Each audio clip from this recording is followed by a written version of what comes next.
All right, good morning, everybody. Happy Tuesday. I'm required by law to say that every Tuesday as we go up on a Tuesday, that it's a happy Tuesday. Is it a happy Tuesday? I was going to ask you. I thought we were going to come in here and, you're typically a very positive human, so It has to be. Works with me. I know. Well, work with both of you. We have to balance each other out. I mean, I'm not. That's true. I'm not. Twitter said you were negative yesterday. I'm not negative. You're negative. I'm fair. But I'm not a negative person. Wow. I'm a realist. That's what I always say. But what I was going to say is that I was a little. I thought not that we were going to have to console you or be a shoulder for you or anything. You but really I want that hug. No, I don't. Nah, I do. Yeah, you I do want that I do hug. want All that right, hug let's just eventually. answer the question. Is it really a happy Tuesday? You know what? I always say that sports are awesome, and it's great that we sit in these chairs and we get to talk about sports with all of you, the best listening audience in Omaha. But sometimes, sports are not awesome. Sometimes you lose to a nose picker. Sometimes you have to explain to people, what the hell was Pete Crow Armstrong doing on a home run ball to center field that he had no shot of catching, but yet he leaped? Or what Chris Jones was doing last night when Trevor Lawrence pulled a Peyton Manning and fell down and then fell down again. He pulled like a Dylan Raiola. Yeah. Like Dylan would pull that off. But Trevor Lawrence fell down, got back up, waltzed in the end zone, and Chris Jones bought a ticket to watch it. Now, I've noticed that Chris Jones has deactivated all of his social media Oh wow. this morning. So I'm questioning whether sports are great, but it's a morning. Had a good fantasy hockey draft with a bunch of people I do not know at about 11:45 last night. Okay, you're in a fantasy hockey league. Well, I was like, okay, you know what? I listened to the Cubs. The Cubs being down 2-0 to Milwaukee. Yeah. If you're a Cubs fan, that makes sense. Okay, Yes. You could see this coming. The Chiefs lost a game last night. Those are games that they don't lose. No. They win those games. They very rarely lose those kind of games, but they're finding a way to lose one-score games. And Jacksonville didn't win that game last night. Kansas City handed that game to them. So, They need to go back to I couldn't sleep. I'd done a lot of pacing. I'd done a lot of clapping. Yeah. Done a lot of talking to the TV. I thought, you know what? And I even switched TVs. So I was going multi-view, the screens and everything. Yeah. I respect I that. just turned the baseball game on in another room because I was walking. I was walking all over the house. You got a lot of steps then. That's actually really Yeah. That's pretty good. But I Positive. didn't have my phone in my pocket, so I don't know how many steps I had. It's a damn shame. Didn't but have the I, Apple Watch on either. At about 11:45, I was like, you know what? It is hockey day today. Hockey is back. It is. I'll join a fantasy hockey league. So with 11 other strangers in That America, is crazy. I just got into a Yahoo fantasy hockey league at 11:45 last night. You might be the only human I know that has ever done that. That has ever just actively Well, 'cause gone. I had the Chiefs post-game call-in show on because I wanted to hear what the reaction was. Sure. How was it? As you would expect. Okay. I mean, there's a lot of anger. They gave that game away last night. Not as good as a Jack Harry once 20 years ago. I don't know that if I'm Chris Jones or Harrison Butker, I'm going to listen to the radio anytime soon, or I'm going to be listening to Kansas City Sports Talk. Now, what I failed to do is I really should have listened to WIP because of the Yes. Phillies Oh, meltdown. yeah. I thought you in would. that. But no, 11:45, I'm having a fantasy hockey draft with people I don't know.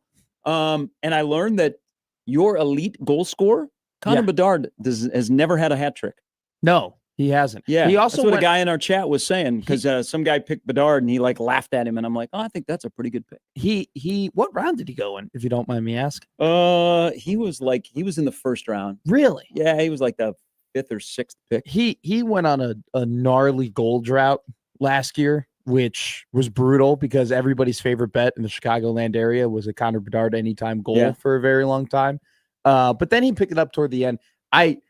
He did not make any strides from year 1 to year 2, and so we're hoping from year 2 to year 3 he actually takes that jump. But fingers crossed. You might be the only person I've ever known though to actually join a random league. Everybody knows it's an option that you can just say, "Hey, start a fantasy league or join a fantasy league or anything like that." But you might be the first person I've met who actually did that. Yeah, Yeah, respect. but at That's actually 11:45 at incredible. night, there aren't many people in my circle of friends because my Cubs texting group, Yeah. I'm not going to say, hey, let's go to Yahoo. Let's have a fantasy draft. I'm like, you read my mind, Gare. So I bet there's a lot of West Coasters and maybe Western Canadians that are in this league. Did you PayPal anybody? You Venmo anybody? It's free. No, 11:45 was not joining a pay league for the NHL. I don't know. You do drastic and desperate things when you're upset. You can spend money on other things. Okay. So let's discuss sports yesterday. Okay.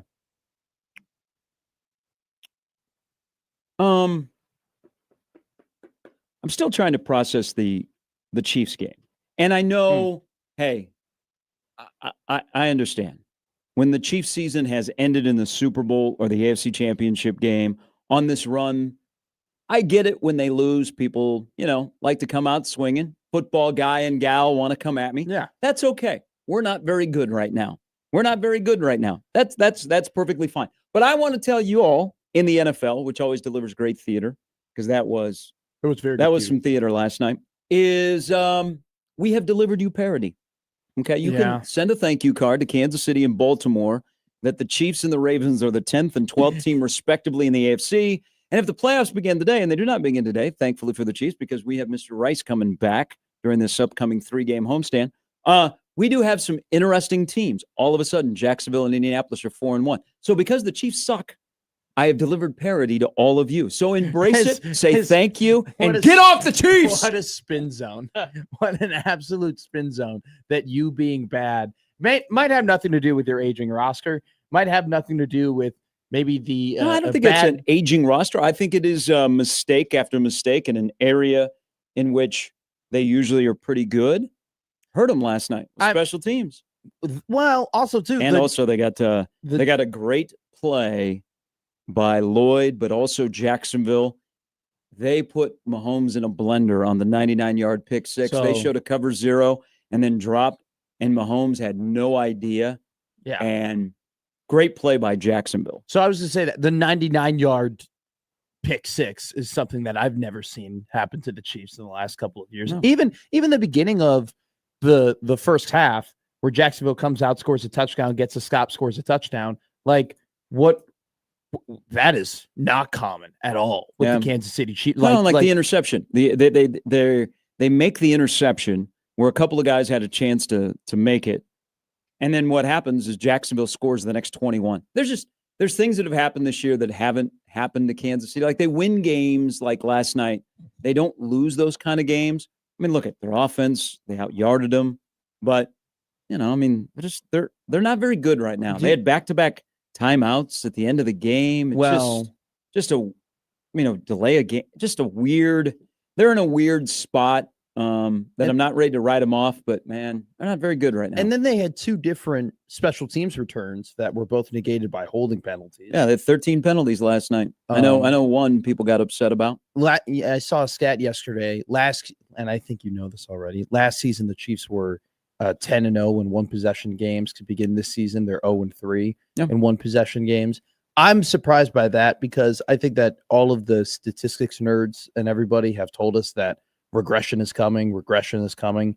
And I thought that Patrick Mahomes in this iteration of the Kansas City Chiefs was like immune to that he was just so clutch and the team was just so experienced that they're immune to regular things that happen to regular teams. I don't know, not a Mahomes thing, but continue on. Well, the winning in one possession games. You're blaming last night on Mahomes? No. I'm just saying in general I just thought that Kansas City, because of what they've done over the last couple of years, had proven that they're immune to regression and that those are just games that they have just naturally won because they're so well coached and they're so talented. And clearly, this season has proven that at least one of those things has taken a step back. Well, I think also, again, the Chiefs aren't a very good team right now. But also in the game of football, some of these young quarterbacks, look at what happened Sunday night. The Bills got beat at home by a young quarterback.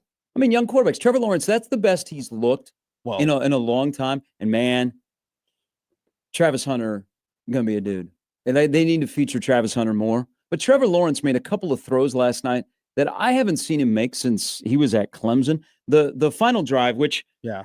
Kansas City screwed themselves. Butker kicking the ball out of bounds, which seems to happen a lot in the NFL, is that late game kickoffs are going out of bounds or the kickoff rule. And, the next thing you know, a team that's trying to drive to win a game or tie a game, they got great field position, is his throw to Thomas when they get great field position. I mean, you hadn't seen Trevor Lawrence play like that. I mean, Kansas City lost to a guy that was caught on national TV picking his nose on the sidelines last night. That stings. Yes, Chase it does. Daniels says hello. Yes, it does. Who would have thought that when Liam Cohen went to the podium and said the Duval thing so stupidly and pissed everybody off that he would end up beating Andy Reid at home? And they appear to be better coached. I haven't watched a lot of Jacksonville this year. I watched the last half against the Niners, but they appear to be well coached. Kansas City couldn't stop Trevor Lawrence just running up the middle. He looked like Clemson Trevor Lawrence last night.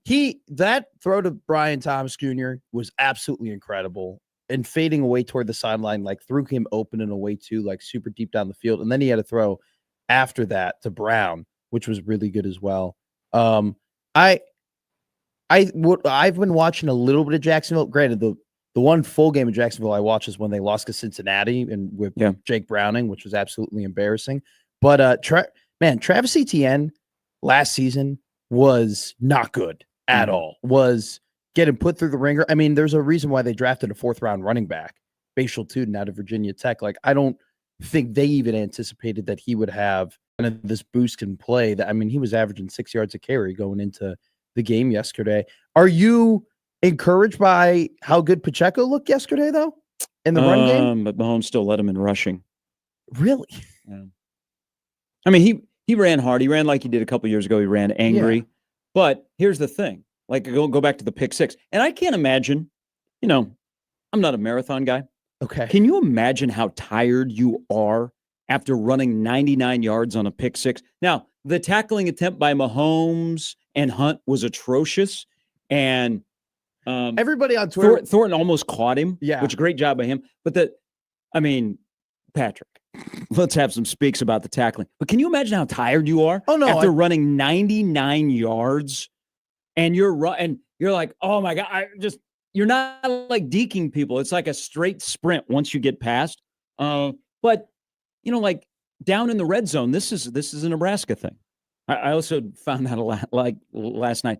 There are a lot of Nebraska Cub Chief combos of fans out there. There are. But like the inability to run the football in the red zone forces you to do goofy stuff, Dana. Yeah. That's just the reality of football. If you can't run the football when you want to run the football, and all of a sudden you're in the red zone where you would think, okay, the field's shortened, so we can't run long pass routes. Let's just run the football. You go to these weird things. And Kansas City has always done like weird things in the red zone. Yeah. But like the inability to run the football this year, you on 3rd and 2, you don't run the ball. You have that play that gets picked at the goal line. Well, it really is the simple. It's very simple in the fact that when you get, to your point, when you get to the 20-yard line, right, the menu of plays just gets shorter and shorter.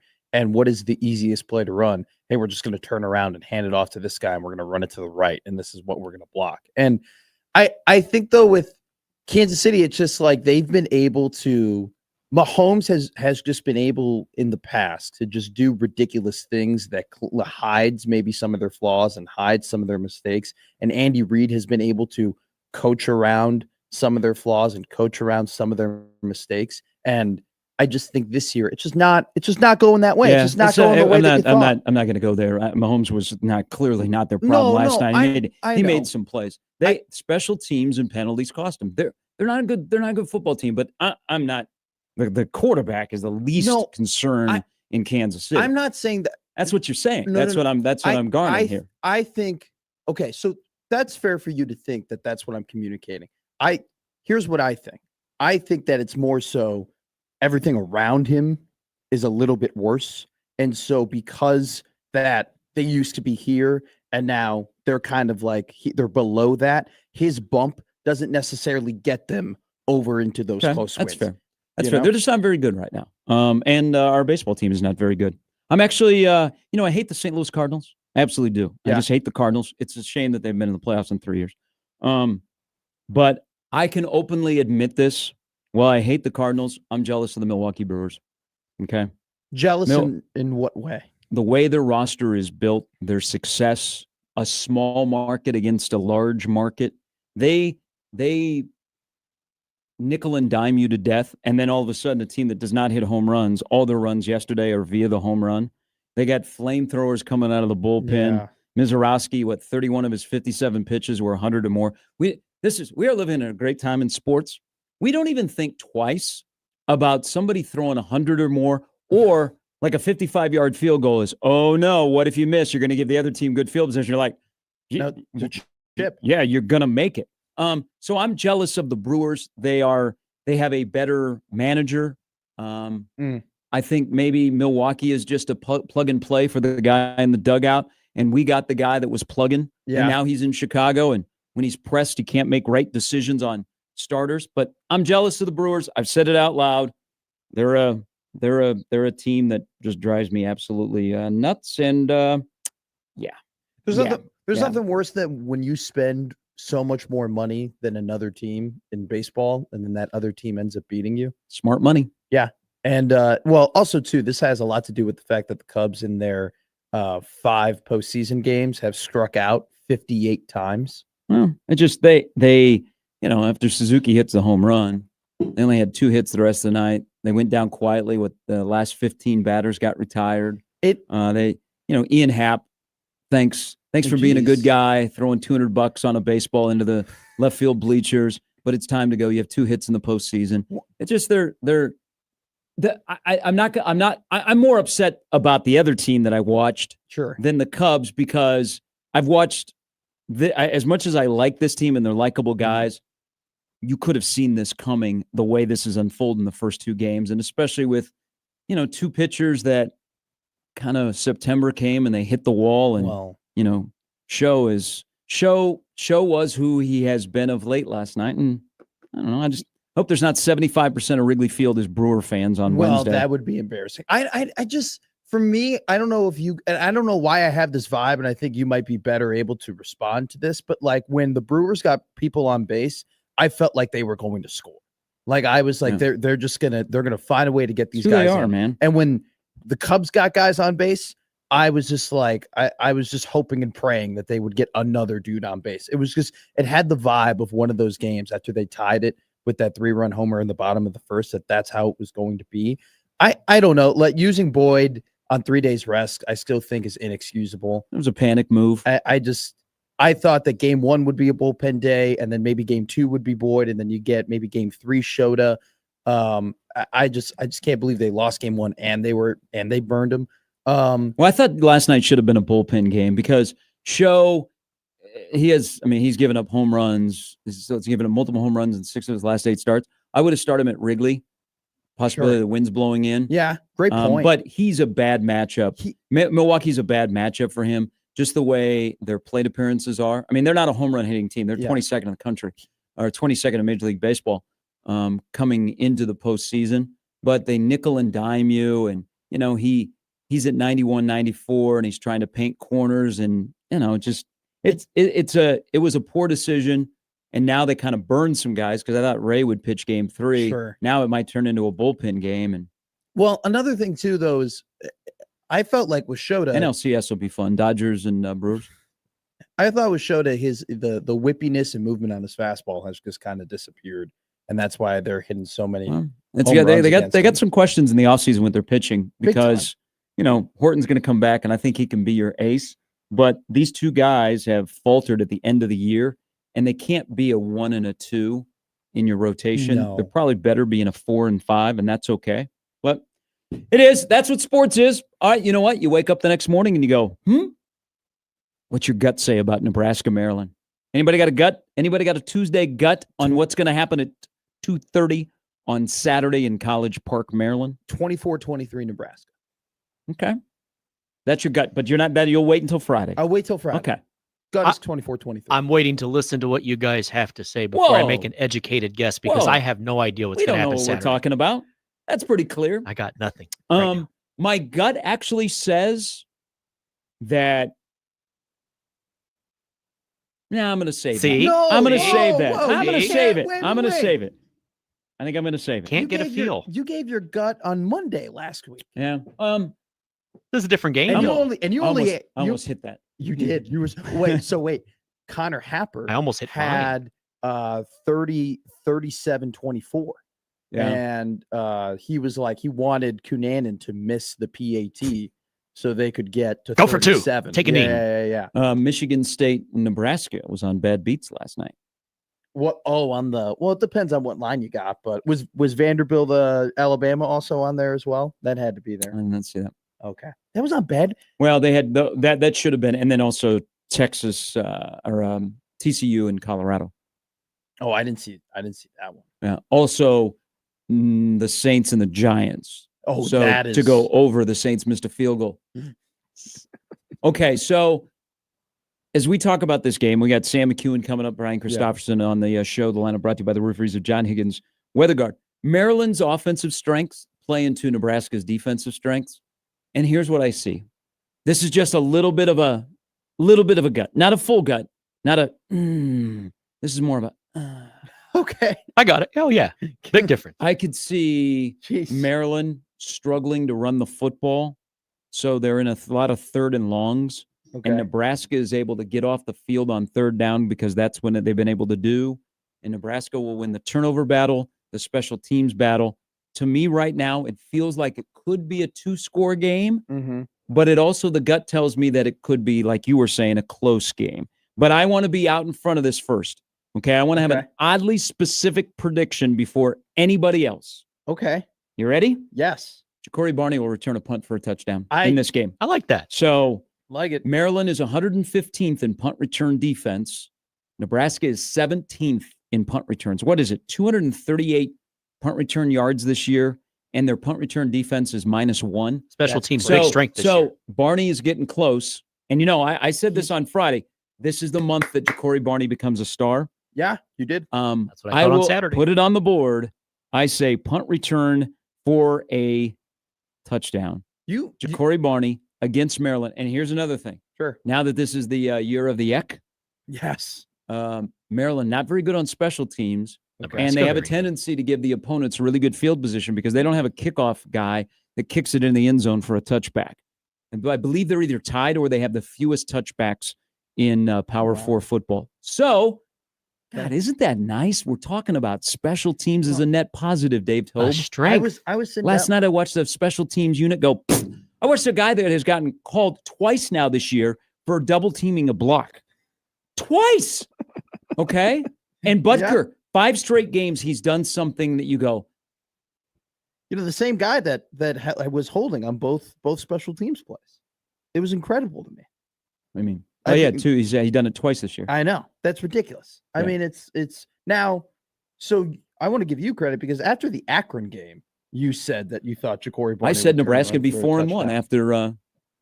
Is that what you said? Lo and behold, I just said they're 9-3. Hey, I have a bad Find a way to go to 9-3. I have a bad memory. You can tell me that you've said things in the past, and I'd be like, yeah, you totally did. I totally remember.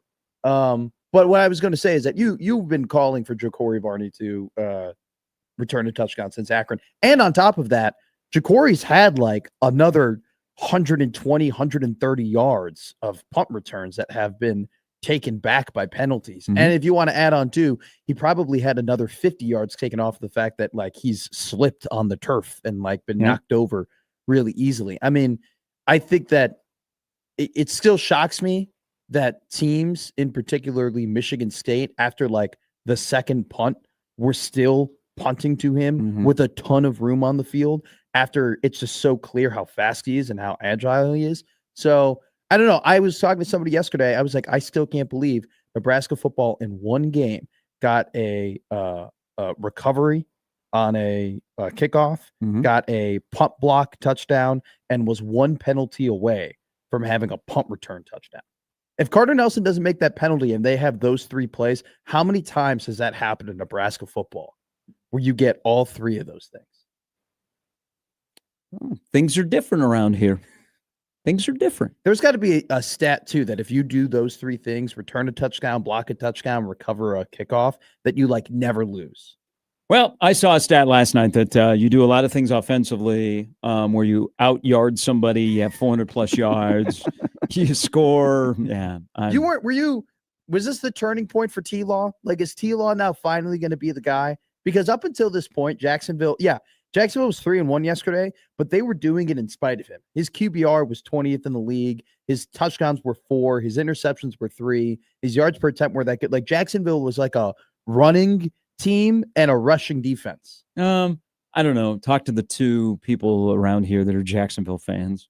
They're like Jacksonville and Carolina are like the most random. Hey, I'm a fan of those teams.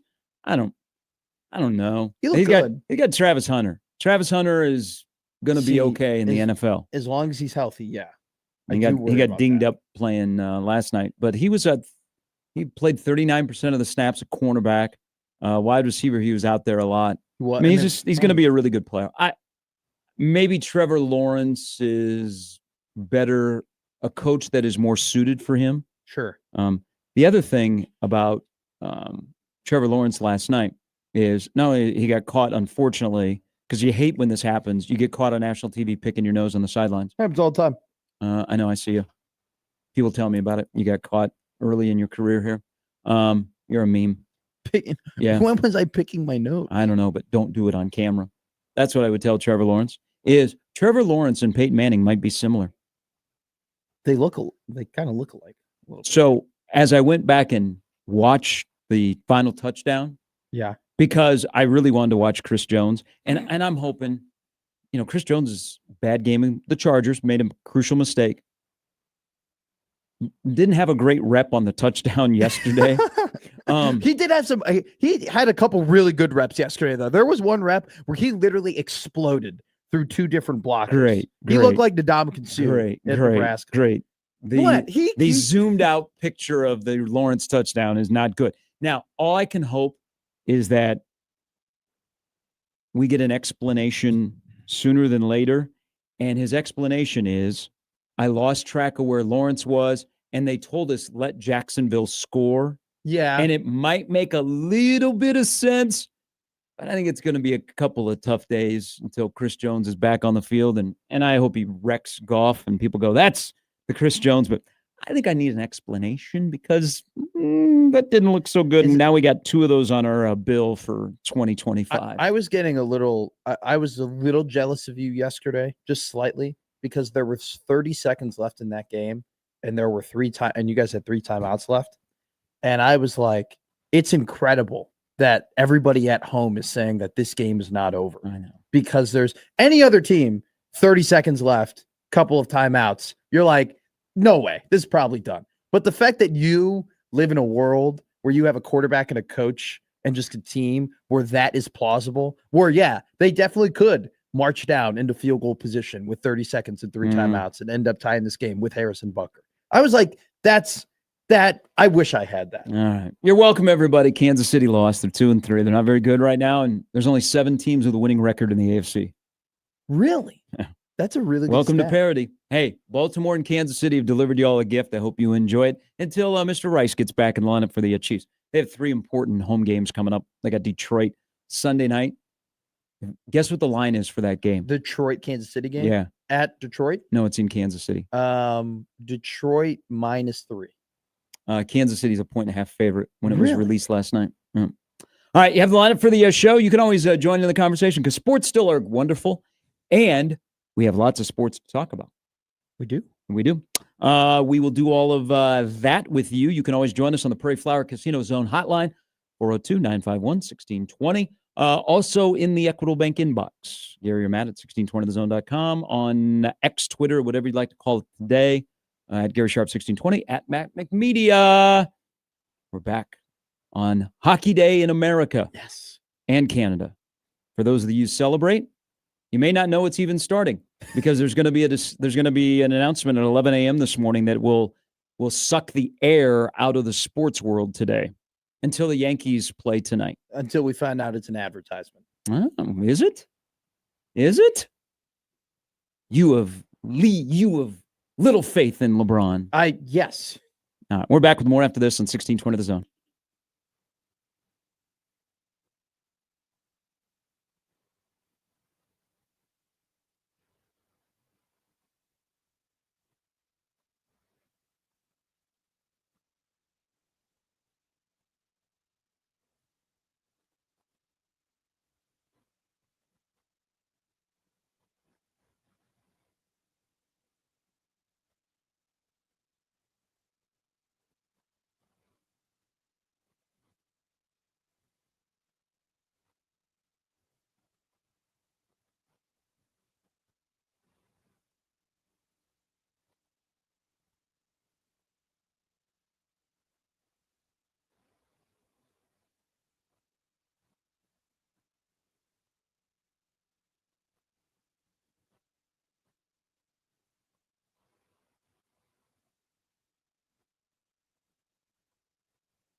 Hey, if you're checking out the Big Ten schedule this weekend, it is glorious. The slate is really, really good. All 18 teams are in action this weekend in the Big Ten. Embrace it, love it. 3 mega games. And then, oh, by the way, a game at 2:30 out in Maryland. And we will discuss plenty. Sam Kuhn's coming up in the next hour. But first, here is Random Mike on the Prairie Flower Casino Zone hotline. Good morning. Hey, Cub fans, we got them right where we want them. Yeah, that's not true, but go ahead. Now, wait a second. No. Didn't we have a 5-game series with Milwaukee not too long ago? Yeah. And didn't we come real close to winning 4 out of 5? Won 3 out of 5. Yes, that was in August. Pretty sure all 5 games were in Chicago, though, Mike. Hey, guess what? The next 2 games are in Chicago. And you guys know this. Momentum is a big thing. Yeah. And look, I totally agree with you about Milwaukee. Full credit to them. And, we all thought Council was kind of a genius in Milwaukee. Well, who was with him the whole time practically in Milwaukee? The front office players that were there. Hey, they're a the current head coach, the current manager. Yeah, I'm okay admitting this. I'm comfortable with my Cubs sexuality. They are a better franchise. They have a better roster. There are gaps on the Cubs roster, and the Brewers won 97 games for a reason. Yes, they did. But again, the Cubs came very close to winning 4 out of 5. The strikeouts, give me some credit. You said, well, they don't strike out much. I said, they have certain guys that are striking out way too much. And I'm looking for Rizzo to be the answer here. He's still around. Rizzo changed from a strikeout guy to a power hitter that hardly ever struck out and was great with 2 strikes. You can do that. Isn't my man Horner, other than that kind of weird error he had, isn't he hitting pretty well in this series? Yeah, but there was a fastball that was right down the middle with 2 guys on that he absolutely flubbed yesterday that he knew he should have had it, and it ended up being a can of corn. Like Ian Happ's got Matty, 2 you hits. are one tough Matty, you are one tough fan. You are bitter. It's not. I'm too not. late, I'm Mike. I'm being honest. It was right down the pipe. It was 96. It was right down the pipe with 2 guys on. You were saying earlier, Gary, and he should have had a hit off of that. That's a fact. When you get into playoff baseball, the margins matter. That's one of them. Look, people are human. He's a fantastic defender. He made a weird error. He did, and even Swanson did. But look, Swanson strikeout. Look, they got to do better with 2 strikes. And they can. Okay, enough about that. Things can happen. As far as my Huskers, I'm feeling really good. And would you agree? 2 out of our 3 new coordinators are looking real good. Which one do you think is not looking good? The old guy.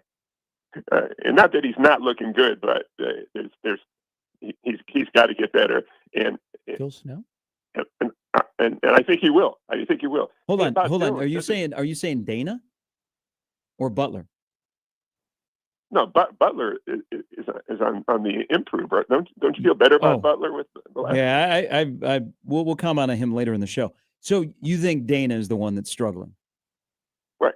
Would you agree? Not as good as we expected. His play design is pretty impressive. I think there's some execution that is not matching play calls. And I think he's still trying to figure out exactly what they do well when they want to do it. But I wouldn't say, I mean, if you were ranking like coordinators through 5 games, I mean, Eckler is number 1. I don't know. Butler is improving and Dana is Dana. They still found a way with the punt block and a field goal to get 38. I mean, he's I think they're still figuring an identity out on offense. I said that yesterday. So, but if you look at the second half, Mike, their play design with routes and crack screens and some of the other things they were running to try and beat, man beaters. I mean, that's some high level stuff. Yeah. It just needs to be executed. Totally agree. It needs to be executed. The defense is making a turn because they won a lot of one-on-one battles against Michigan State. Guys did their job. I don't think consistently enough guys did their job on offense, but when it mattered, they did. Yeah, totally agree. Yeah. And I say to the disappointment at times, but look, he'll make the adjustment to put it all together. I believe And we all know special teams is correlated with winning, and that's what a fantastic hire that was, and that's very exciting. As far as Dillon, one thing I really like is I think he throws really well on the run. Mhm. Do you agree? Yes, God, yes. And they got to have him. I think they got to have him running more, running and rolling out. The thing that bothers me though is when he's just standing there, holding onto the ball, and he's not seeing guys that are open. Does that bother you that that's happened too often? I mean, it hadn't happened until the Michigan State game, Mike. But yeah, I mean, obviously, I mean, I think it's incredibly frustrating, and it's something he did a lot last season, and you hate that it showed up again. But I think he proved in the first couple of games that he can fix that.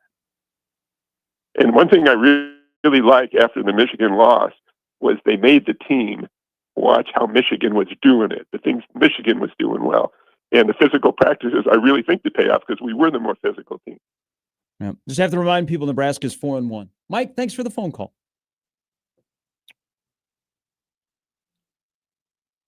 You're right. Nebraska's 4-1. You're right. I think that's pretty factual. How many good teams are left on Nebraska's schedule? When you would consider good teams. Good teams. 3. Left on Nebraska's schedule. 4. Okay. I would say Maryland is just teetering, like just teetering on being a good team. USC, Penn State, Iowa. Okay. Say those 4 are good teams. I don't think Minnesota's a good team. I don't think Northwestern's a very good team. I don't think UCLA is a good team. So I would say those 4. And also too, like I could see like Nebraska beating up on Maryland maybe, and we're like, oh, maybe Maryland was just, they had a good day against Wisconsin. You know, like maybe they weren't that great of a team that we thought. But right now I would say 4. Okay. Would you agree with that? No. Okay. I think there are very few teams that are left on Nebraska's schedule that I would consider good. Good. I'm not using the word great because I think that's saved for only a few teams this year. Yeah. But I'm saying good. I don't think there's many that are left on Nebraska's schedule that I would consider good. So would you say USC and Penn State then? I will answer the USC question after this weekend. Okay. Because I want to see their passing offense and their wide receivers against Michigan's pass defense, which is not one of their strengths. So I will reserve judgment on USC until I see them in the next 2 weeks. Okay. If you'll allow me to do that. We can revisit this. But if you think about a path to having a nice season, just as the season has unfolded, how many good teams are left on Nebraska's schedule? Not that, like they are at the point where a lot we've been saying Nebraska may not play a ranked team the rest of the season. So we bet Nebraska could be the ranked team, possibly if they win at Maryland and you have some chaotic, moving and shaking here on this playoff elimination weekend. I think it's funny. Like we went into this season looking at the schedule and saying, hey, the schedule is easy. And there are plenty of winnable games on there, except for maybe these 3. And those teams that you thought would be the challenging ones, the ones that you thought, okay, you're probably going to end up losing them. All 3 of them, USC, Iowa, and Penn State, have kind of taken a step back. Like none of those teams have outperformed their expectations of them. And that's the opposite of last year. Last year, people thought the schedule was going to be pretty manageable, that the schedule wasn't that big of a gauntlet. And then Illinois ended up being much better than you thought they'd be. Indiana ended up being much better than you thought they'd be. It's been the opposite, which is regression is real, I guess. Well, it happens, but so is progress. Progress is real, and they are making a ton of progress. You know who is not making progress and is just taking another L? James Franklin. Yeah, think about the season that's going on with Penn State, how they've lost back-to-back games, but they do get Northwestern. And who knows? It's a weird week to week. Maybe Penn State turns it around and they win in Columbus. But look at the what was one of the top offseason stories surrounding Penn State? Their wide receivers, Jim Knowles. Their acquisition of Jim Knowles. Yes. Matt Patricia is better than Jim Knowles. Jim Knowles' defense just gave up 42 to UCLA. You're not wrong. I mean, and Matt Patricia's defense is on a historic run in Columbus. it's another bad day to be James Franklin. I mean, you spent a lot of money, Yeah. and people are like, oh, and then you kind of hear the backstory of maybe like him and Day weren't vibing, Mm-hmm. and Matt Patricia walks in, and you're like, why are they hiring this guy? It made zero sense at the I don't time. think they've given up more than what are they giving up 7? about 9 points a game? Is that right? I don't know how many points per game that they've necessarily given up, but they gave up. I mean, they're on a 3 historic run Well, of defense, and the guy that was the defensive coordinator of the national championship team just gave up 40. His defense gave up 42 to UCLA. I think that's another L for James Franklin. Rough look. oh, I think it's a. No. I mean, they've been taking L's all season. I mean, it's nothing. Even in the 3 games where they played a bunch of non-conference tomato cans, you were watching them and you were saying, "Wow, this is not an explosive team. This is not a team that's dominating the way that I thought they would. This is not a team like they were." Not pushing around Villanova in the way that you thought they would be pushing around Villanova, and I think that people were like, okay, we'll reserve judgment until they play Oregon, and it was a valiant effort, but I mean, they got killed in that fourth quarter until they had to make a miracle to come back. Sam McEwen's coming up in the next hour. He joins the show with all of you on this Tuesday morning, already the 7th of October. It's a hoodie and shorts day in Omaha. Warming up though. I'm not a fan. I don't want it to warm. Yes. It was chilly. It was cold. Yes, it was. It was nice. It was a good fire pit night last night. Yeah, it was kind of. I liked having a hoodie and sweatpants. It was enjoyable. Ooh, I'm not a sweatpant guy. You're not a sweatpant guy. Joggers better than sweatpants. Is that the joggers are ones that are tighter on the ankle? I'm with you, Gary. Yeah. Joggers have replaced the sweatpant. I'm just a pant guy. I don't really do shorts. McPantster. Yes. It's okay. You've explained your reason, and I know. that is justifiable. Yeah, maybe, but also maybe shave those things once in a while. why would I shave them? It's just going to grow back, and they're going to be even hairier. I don't know. There's something sexy about shaving your legs as a man. No one has ever looked at me and said nice legs. Does that happen to you? Well, maybe it would help your stock. If you see Matt out about the streets, I think there are more manageable things I should be doing that will help manage my stock. Okay. Every little bit helps. Fair. Cleaning my room, losing my keys, doing my laundry, probably all. Showing up to work on time. Well, yes. Hey, you know what? You got it all. How about being an adult? Weird how that happens. All those things you just said. Mom, come get your boy. I'm doing better. Hour 2 coming up next after this.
I want to see if Feinbaum is on Get Up this morning. Yeah, I saw that. Was he on? Is he on Get Up or First Take, where he's supposed to appear today? I don't know. He's typically on Get Up. They put him in a bad spot. So yesterday, a little controversy. You don't want to. People have opinions on Clay Travis and Outkick, but they are one of those organizations that if they have a piece of information and they get you backpedaling, they will not stop. So Feinbaum, apparently after his interview with Clay Travis and his comment about possibly running for Senate in the state of Alabama, he has not appeared on ESPN. Now, he's been on his regular show on the SEC network, and Clay Travis then sent out a tweet to ESPN. They denied it. Yes. Now he's on it, and he won't stop. And I think, I know there's some rules and regulations if you're running for office, but Feinbaum isn't running for office officially. No. I think ESPN had a little pushback because he talked to Clay Travis and Clay Travis' relationship with ESPN. But they put Feinbaum in a bad spot. Did you watch any of his show yesterday? I did not know. He was not on his game. And then they had a caller, Judge John called in. Okay. I watched that show way too much, but I love it, man, because I love the passion of the callers, and they talk college football. At the end of his call, he goes, "Hey, Paul, I'm seeing that they're not allowing you on ESPN," and got cut. Oh, really? Yeah, and then there was kind of like some silence, and there was this really awkward. It was just really, he had like a fake laugh a little bit at the end. So they put Feinbaum kind of in a bad spot. So I'm seeing if he's going to be on TV today. The best tweet, I guess you would say it was a suppressed laugh. The best tweet I saw from last week was the reaction to Paul Feinbaum, like potentially running for senator. And somebody quote tweeted it and was like, I can just imagine Paul being like, "Senators, I yield my time to George in Mobile, Alabama. George, you're on the show. What do you got to say?" I enjoy that show. I've had the opportunity to meet Feinbaum. He's a little fella. Okay. How little? Little Quirky. He's small. He's tiny. He's not very big. Really? Yeah, he's really skinny. Because he's works in the same building as Dari and Charlotte. He's quirky fella, kind of keeps to himself. Okay. His persona on TV is much different than it is off. Like, he's a really quiet guy. Yeah. But on TV, it's, there's a little bit of a character that's in there, but character that we're seeing if he's going to be on ESPN today. See, that's interesting because now I can't speak if this is still true. I doubt that it's still true, but there were stories of back when the Bulls were really, really good, Stephen A. Smith would come to Chicago all the time. He loved going to the United Center. He loved seeing them in the playoffs, and he would make a ton of local radio appearances.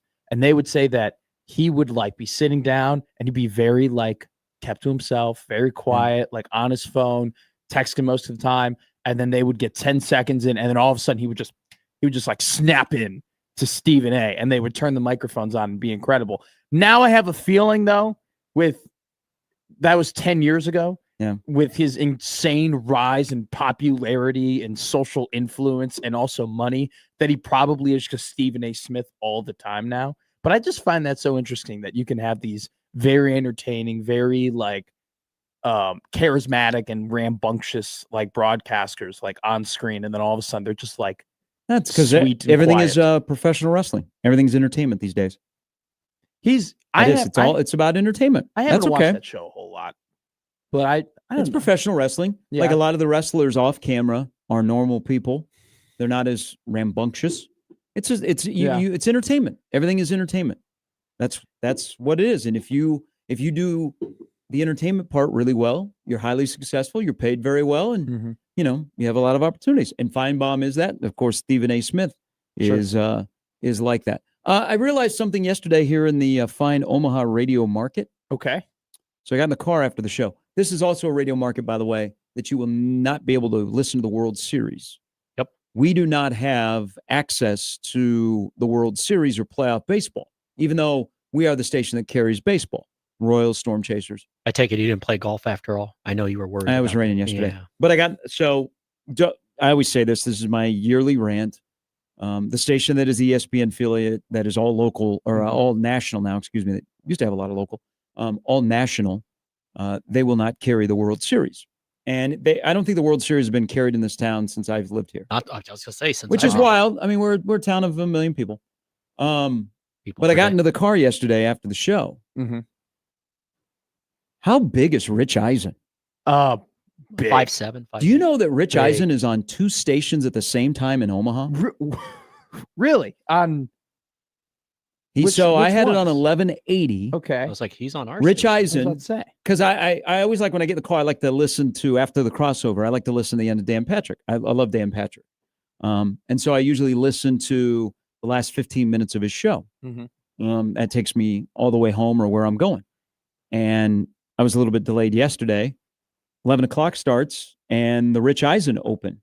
Like we ran and maybe it's a mistake on our end because don't we usually carry Cowherd from 11 to 2 over on 1180? I thought it was Rome.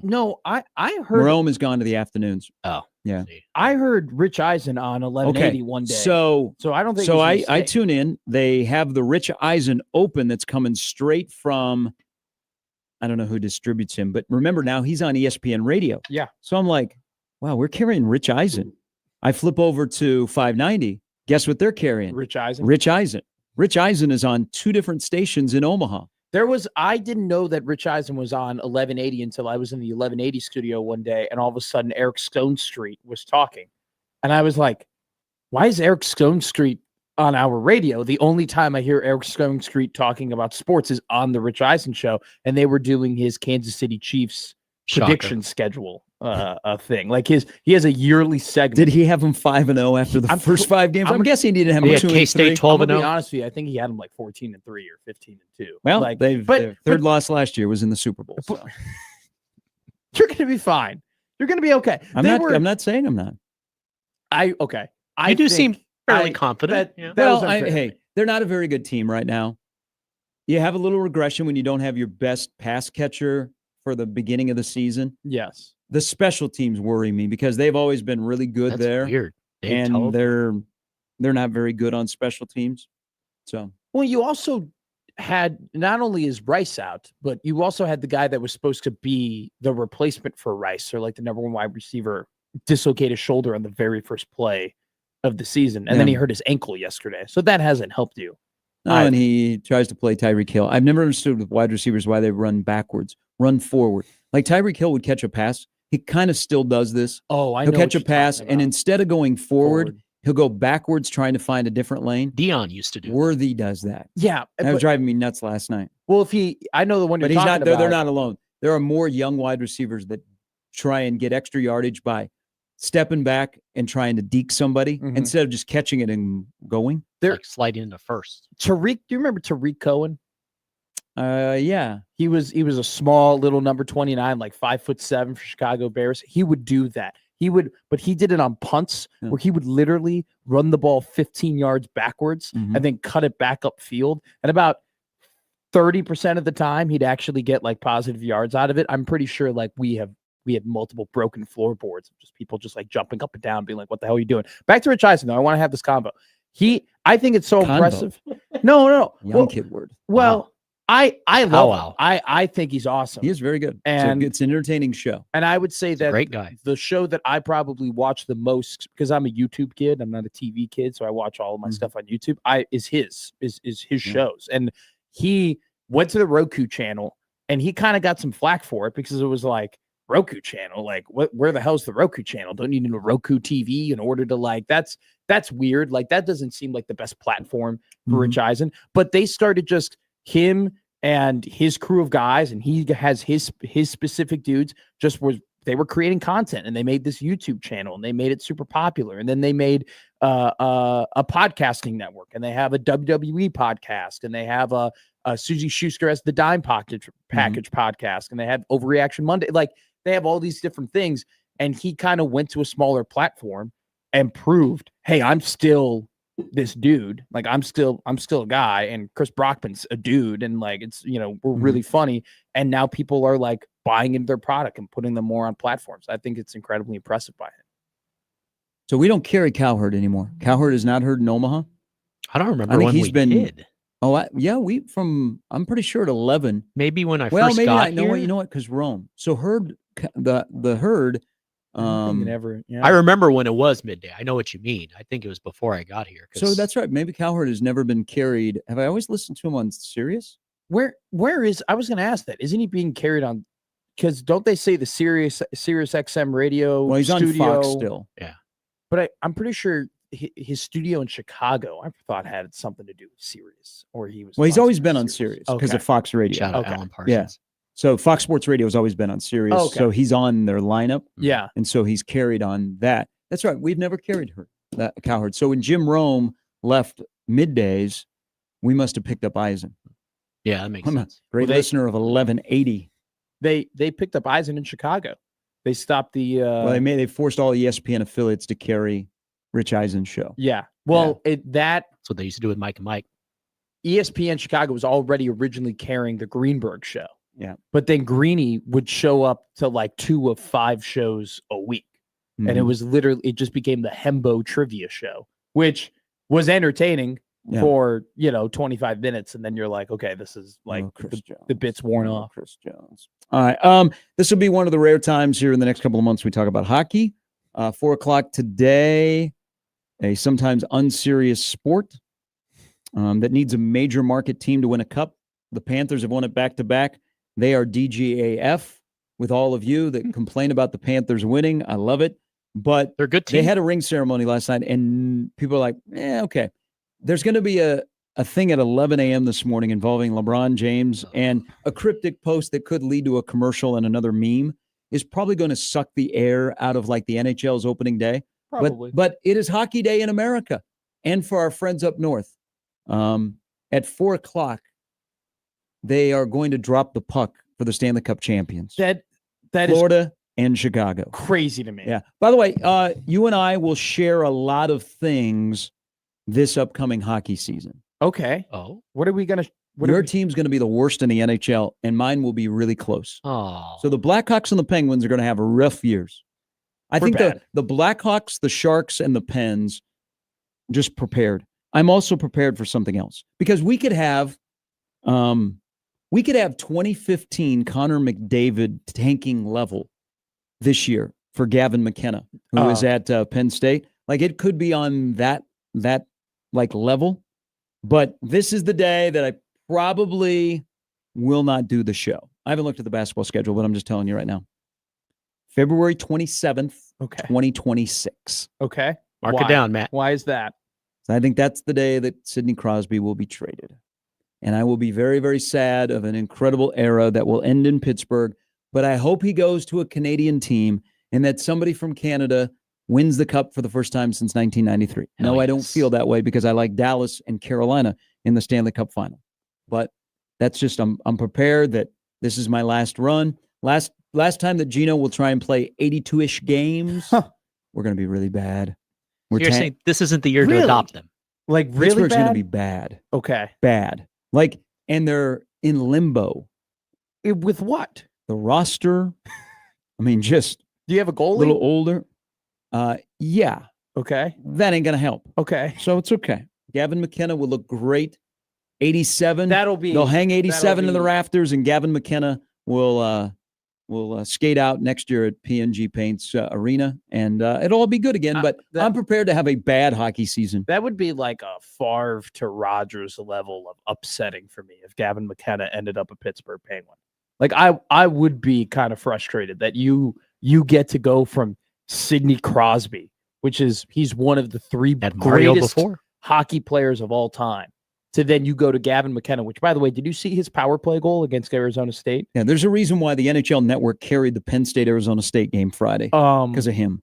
Insanity. Yeah. He is so good. Also, I was gonna. I saw this. I swear to God, I saw him shoot the puck. I saw him score the goal, and I thought I'm gonna ask Gary this question because Gary might know more than I do in this case. Is this a trend with younger hockey players now having like longer sticks? Like Good question. like I haven't really thought about that. his Connor Bedard's stick, like on the ice, goes damn near up to his eyebrows. Gavin McKenna, same thing. His stick is so super long. And I'm curious as to like, because I was taught the opposite. We were taught the Bobby Hole method. You want a shorter stick so you can stick handle better. And the stick has so much flex in it already, you'll be fine. that you can give up a little to Yeah. get more on the stick handling. His stick goes up to his eyebrows. It's so like I thought about that. I That's would that's a great observation. I would love a hockey player or anybody like that to just like tweet at me and be like, "Oh, this is the trend." But yeah, man, I don't think the NHL will give Chicago Gavin McKenna. I think they're. Well, I don't think they just hand it to you. You kind of got to tank. So if Well, the Pens get okay. off to a slow start, I'm all in on tanking. Like, it's okay to lose to the Rangers tonight.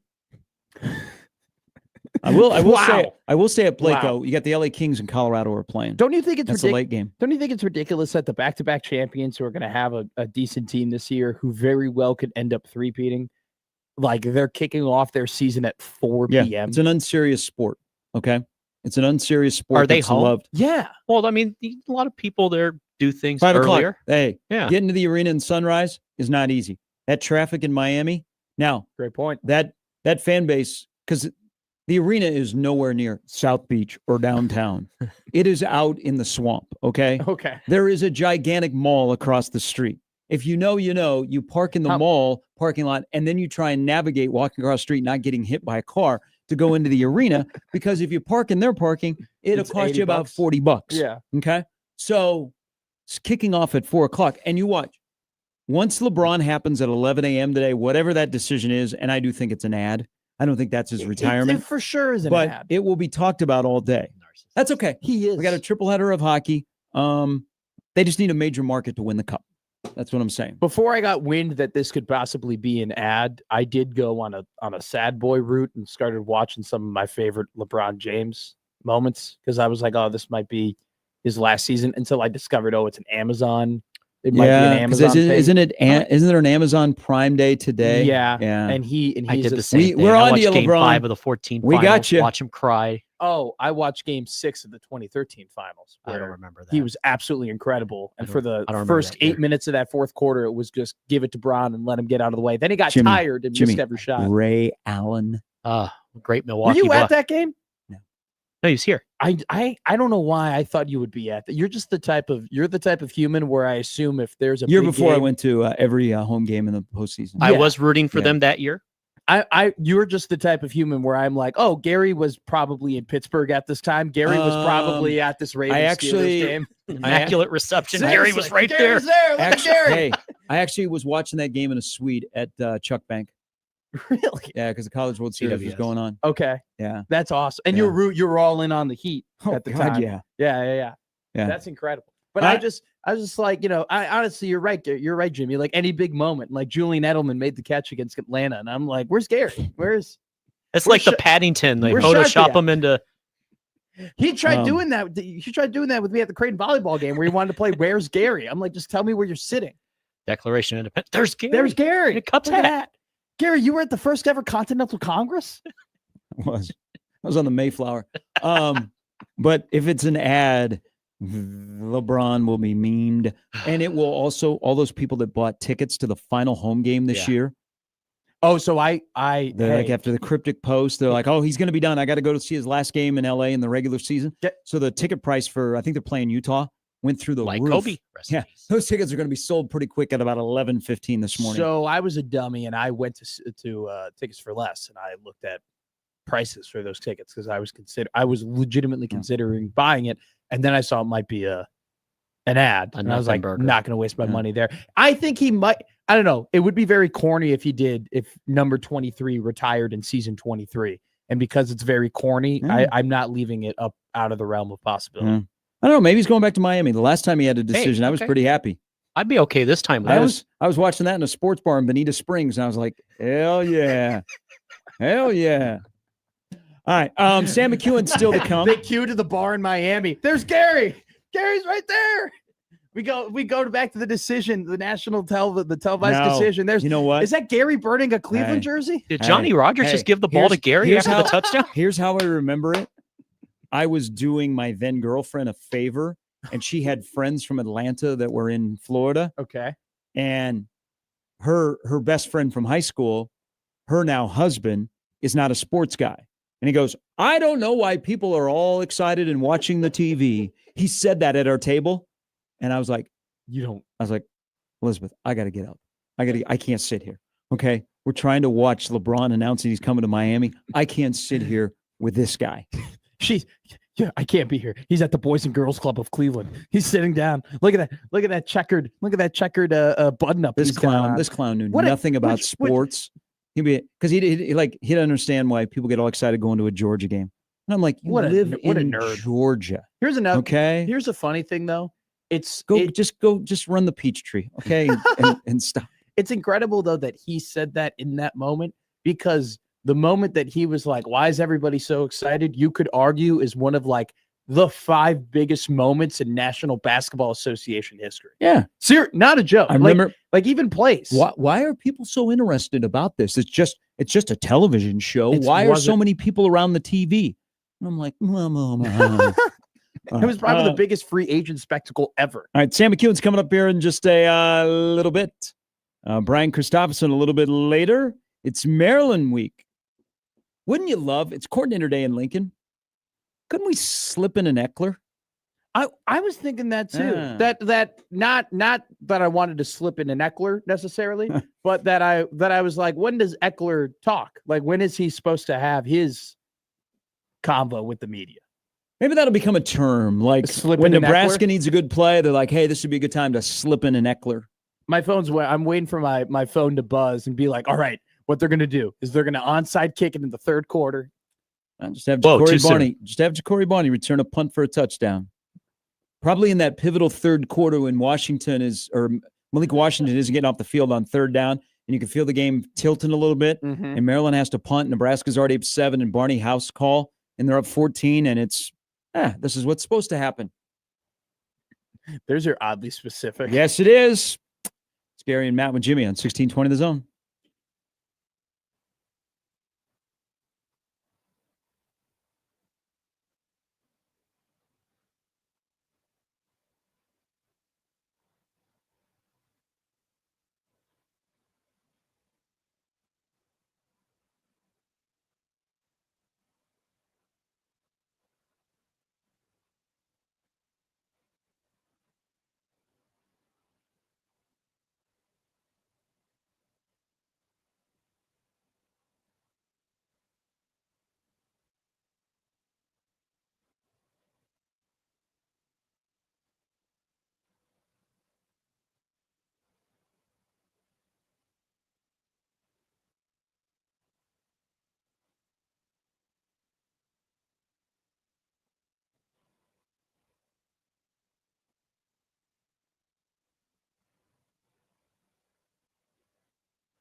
All right, Merry Christmas to Ken Palmer's out there. He has dropped his human poll for the upcoming season as we're less than a month away. Summit League Media Day today in Sioux Falls. It won't be released for a while, but Omaha is not the preseason favorite according to the media. Oh, no. They are second, with Okay. Tony Osborne and Jay Sean Glover on the first team. Unserious basketball conference. Wait till you see who the preseason player of the year is. Oh, feel bad for Isaac Bruns in South Dakota, who should be the preseason player of the year. He's not. Is it a guy who's like the fourth best player in the league? He's a player on a team that I think the Summit League thinks is a better story than Omaha making the tournament last year. St. Thomas is the preseason favorite. Okay. Omaha's second. Perfect. Guys have a chip on their shoulder. I love it. Great. Creighton is 24th in Ken Palm's human poll. Nebraska's 56th. Omaha is 173, Okay. which puts them fourth in the Summit League. Now, I think Omaha's Ken Palm metrics were so bad at the beginning of last year. It took him a while to catch up. But Ken Palm has Creighton in the top 25. Before we get to Sam McEwen here in the next segment, we've talked a little bit of everything about Nebraska football through 5 games. We have. I think it's time to give somebody some appreciation. Williams Winery. Oh, we give him a lot of I appreciation. know, we do. You guys ready? Yeah. And I'm going to bet. I believe that. What do they call it when you're the first to do it? I'm not a trendsetter. pioneer. I was You're a like, pioneer. Yeah, I'm a pioneer of 2025. I thought you were going to say the first guy through the wall is always bloody. it's true. That's true. Well, hopefully it's not. But yeah. Well, maybe you have to. I don't know who this guy is, so What kind of wall is it? maybe you are Okay. going through a wall for him. So Nebraska FanDuel 6.5 point favorite. The total is 48.5. Do the math. Under. Okay. I'm here to have a little love today. Okay. My two of my favorite teams last night, but I'm here to spread a little love. Okay. Can we give a little love in a state that loves football? That everybody that comes out of the womb that cheers for GBR is technically an offensive line coach? Hey, That's true. I did learn that Hey. right away. can we give it up on this Tuesday, the year of our Lord and Mike Eckler, October 7th, for Kevin Gallick? Yeah. Okay. Wow. I like that. Thank you. I like that a lot. I don't know Kevin. I Yeah. don't know his family. I don't know much about him. Sure. But the fact that we are 5 games into the season and nobody has brought up his name, he looks at the world differently. He looks at the world through his legs. Okay. I think Kevin Gallick needs some love because if we were mentioning his name before now, Sure. it usually is not love. Yeah. So I want to mention his name and give Nebraska's long snapper some love because he hasn't even been an issue. Thank you. You and Marco Ortiz deserve I better, was about to and say I'm here Marco's for it. name. I remember when Marco, he committed, and everyone's like, 5-star long snapper? What the hell is a 5-star long snapper? And then we were in week 10, and Rules at a presser, and he goes, how many times have we said Marco's name this year? And people were like, 0. He goes, exactly. He's like, he's awesome. Marco's incredible. I would ask John Butler today, do you think Kevin Gallick should get a black shirt? No, he shouldn't get a black shirt. Stop. It's a good question. No, it's not a good question. He's doing his job. He's doing his job. Well, there's some people that have had black shirts that don't do their job. So I'm just being fair. There were, Being fair. oh yeah, Yeah. there were probably people on the. You're, Yeah. you're not wrong. All right. Sam McEwen of the World Herald is going to come up. Sam got called to task by poll watchers yesterday. Why? What did he get called out on? I kind of like Sam's poll. I feel like when I look at Sam's poll, I will let you ask okay, because people in Auburn that follow the SEC and Auburn football are wondering what happened. I would not vote in this. Sam's already expressed what, but Sam takes it serious. Like he does. So I it's like polls. I can tell Sam watches the games based on his polls. Like Sam McEwen, ball knower. he is. I enjoy it. We'll talk with him coming up next on 1620 The Zone.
Hey, 2 weeks from the day, Adam Sandler is back in Omaha. You're My Best Friend tour at the Chai.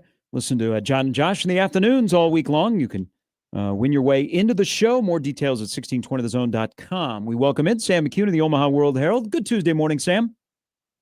Hello. How are you guys today? Good. Let's talk some defense here, because yesterday was kind of wild of Deshaun Singleton. Not wild that he won Defensive Player of the Week in the Big Ten, but it's the first time that somebody on Nebraska's defense has won it in 4 years. Oh, my God. JoJo Domann was the last to do it, and he was actually, I think he was a co-guy that year after the Northwestern win. But as we reach the midway point, and you might do this, because I know national people that cover the Big Ten probably will, their mid-season all Big Ten team. Yeah. Is there more than one that could be on a mid-season all Big Ten team? Because I'm kind of including Singleton. Yeah, that's possible. I think you've got to decide who you want to put on there. I think if you were to ask the coaches, Sierra Wright might be the guy that gets right there at the top because of his willingness to go to slot corner and the kind of play that he's had. Singleton's up there, obviously. He would be an interesting guy too, to potentially have in that spot. It's entirely possible. It's tough because there's so many teams in the league that you almost feel like 11 players is insufficient to identify like all of the good players in the league. And so, you can start thinking about it mentally, and you're going to run into 11 players awfully fast. And so hopefully anybody that's doing that list is actually doing like 18 players or something like that, or 22, because that's probably what it belongs to. Back in the day, being all Big 8 meant you were one of the best players on 8 teams. And now all Big 10, you're one of the best players on 18. That's quite an expansion. Sam, you're an AP poll voter, and we've talked about your poll before, and I've told this, Gary, on and off the air, that I actually can tell that you watch these football games on the way that you vote, because you just don't go with the flow. Like, there are obviously some results and how teams look that affect your vote. And looking at your poll, I want to ask you this question: why do we do some things for some people that we don't do for others? Because we look at Notre Dame, and a lot of AP poll voters look at Notre Dame and say, whoa, they only lost by, 4 points against 2 top teams in the country. We're going to put them at number 16. But we don't give the same respect to a team like Auburn, who was only down 3 points in the fourth quarter against a team like Texas A&M and like Oklahoma. Why do we treat Notre Dame so well, but we don't give it back to Auburn, who's done a similar thing? Probably because of things that Notre Dame did last year, and because Notre Dame's offense is more explosive, and who the names are. And, I think people will pay a little bit more attention to offense. Auburn had 2 very difficult losses in a row, both on the road, both the teams that are ranked in the top 10. Notre Dame lost one of those games at home. They have a common opponent, and they have very similar resumes. I do have Notre Dame ahead of Auburn, but not by much. And I'm the only one who has Auburn ranked. And believe me, that earned me some guff this week, because they weren't ranked last week and they had a bye week, and people don't always understand that, like, it's not a moral event. I'm not trying to elevate teams based on, emotions. I just go based on what my list was the week before, and I kind of look at the data, and I try to move things around based on what I think everyone is relative to everything else. And the other thing is, I could be wrong. Auburn's going to host Georgia this week, and we'll see what happens. Maybe Auburn will win the game, and it'll look like I know what I'm talking about, or they'll lose by 30, and it'll look like I don't. I can say that after the first week of the poll, so in the second week, I had Virginia ranked, and I had Virginia ranked based on what it did to Coastal Carolina. And they beat Coastal Carolina, I think, 48-7. And I was the only person who had Virginia ranked. And look where Virginia is now. So I base my rankings based on performance and what I think I see and things that I think I know. And so that's kind of where all that ends up. Nebraska is very close to the top 25, but they're not quite in. Would they be in if they won on Saturday? I don't know. It's relative to what other people everything that happens around them. So, like, I would not, for example, have predicted that Penn State would have lost on Saturday. I thought Texas might have lost, but they would have lost in a way that was more impressive than what they did. So, like, so much of what happens is relative to everything else. And the other thing is, like, one of the reasons that Penn State's not in my top 25 is because their wins are over Florida International, Villanova, and Nevada. And a couple of those games, they really weren't that good. Mm-hmm. And, so, like, at the end of the day, I compare their resume to the resume of Auburn, which only has one power conference win, but it's on the road at Baylor, and Baylor's good. Mm-hmm. Baylor has had a very hard schedule this year up to this point. And so, I kind of base it on those things. Baylor is one of the few teams to play two power conference teams in its non-conference schedule. So, there's just things that linger, and that's the way it is. And we'll see what happens this week. Hey, he kind of joked yesterday about the negative and positive, but we're on about 2 weeks where Rule seems to be really short. Is there something bothering him about how his team is perceived, either inside the borders or outside? Honestly, I don't think so, but I don't think so. Okay. I think there's a sense of bothered, maybe. I don't know. Like, I think he's trying to defend his team, and I think he wants his young team to be confident and to believe in itself and all the rest. I think there was a little bit of loosening up yesterday, especially as we kind of talked a little bit about travel and some other things. And so, like, I think there was some of that. I think last week, obviously, you're coming off. I thought he was very good after the Michigan loss the Monday after. And then the following week, we didn't have that many questions because what are we coming off of? A bye week. They're playing Michigan State. And now, you go and you talk about a little bit about Maryland, a team that nobody knows that much about. And you just kind of go from there. So I don't know. Like, I think that his, the offensive line and the offensive line coach has probably gotten quite a bit of guff, and I'm sure he's heard about that secondhand. And there's only so many things that you can do there to work through that.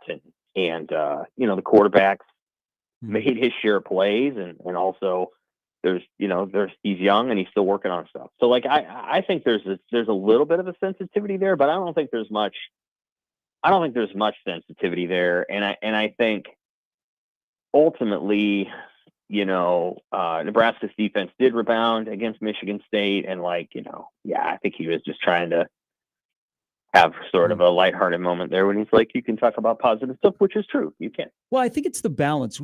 You and I, and most of us have been around here for a long time, so there's a lot more negative than positive in the last 15 years. Sure. But I think there was something really positive out of Saturday, but you kind of, one hand says they won a football game that they don't normally win, and maybe the last 10 to 15 years, Nebraska football doesn't win it. And then the other hand is like, well, look how they looked, and there was that 42-minute stretch. Yeah. So I think he's kind of caught in the middle of, I just arrived and I'm in my third year, and I'm trying to change the mindset of how we look at progress. That's how sometimes when I hear him talk and answer questions, that's how sometimes I see him.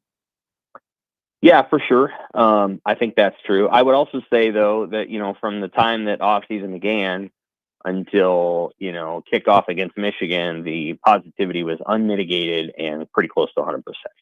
So you take a little bit of the good with the bad. Yes. Like, there was an unusual amount.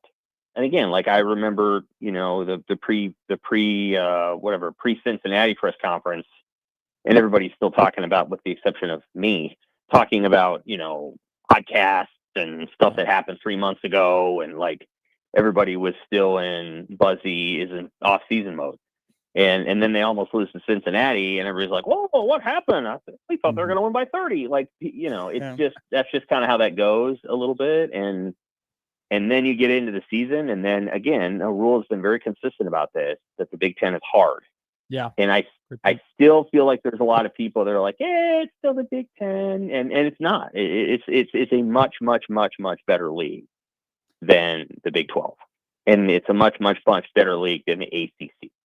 So, for example, BYU is 5-0. I don't have them ranked. Other people do. They've beaten Stanford, Colorado, and I can't remember, West Virginia. Nebraska would beat all of those teams by a lot. Mm-hmm. So there's just like there's such a gap between the leagues, and that's hard for people to put their arms around. And so I think that's probably something he's reacting to. He looks at the Big Ten like the NFL. Like, the Buffalo Bills might be the best team in the NFL, and they just lost to the Patriots at home. But you don't look at it and go, oh, my God, they lost to the Patriots. The season's over. I think that's how you need to look at the Big Ten relative to the teams in it.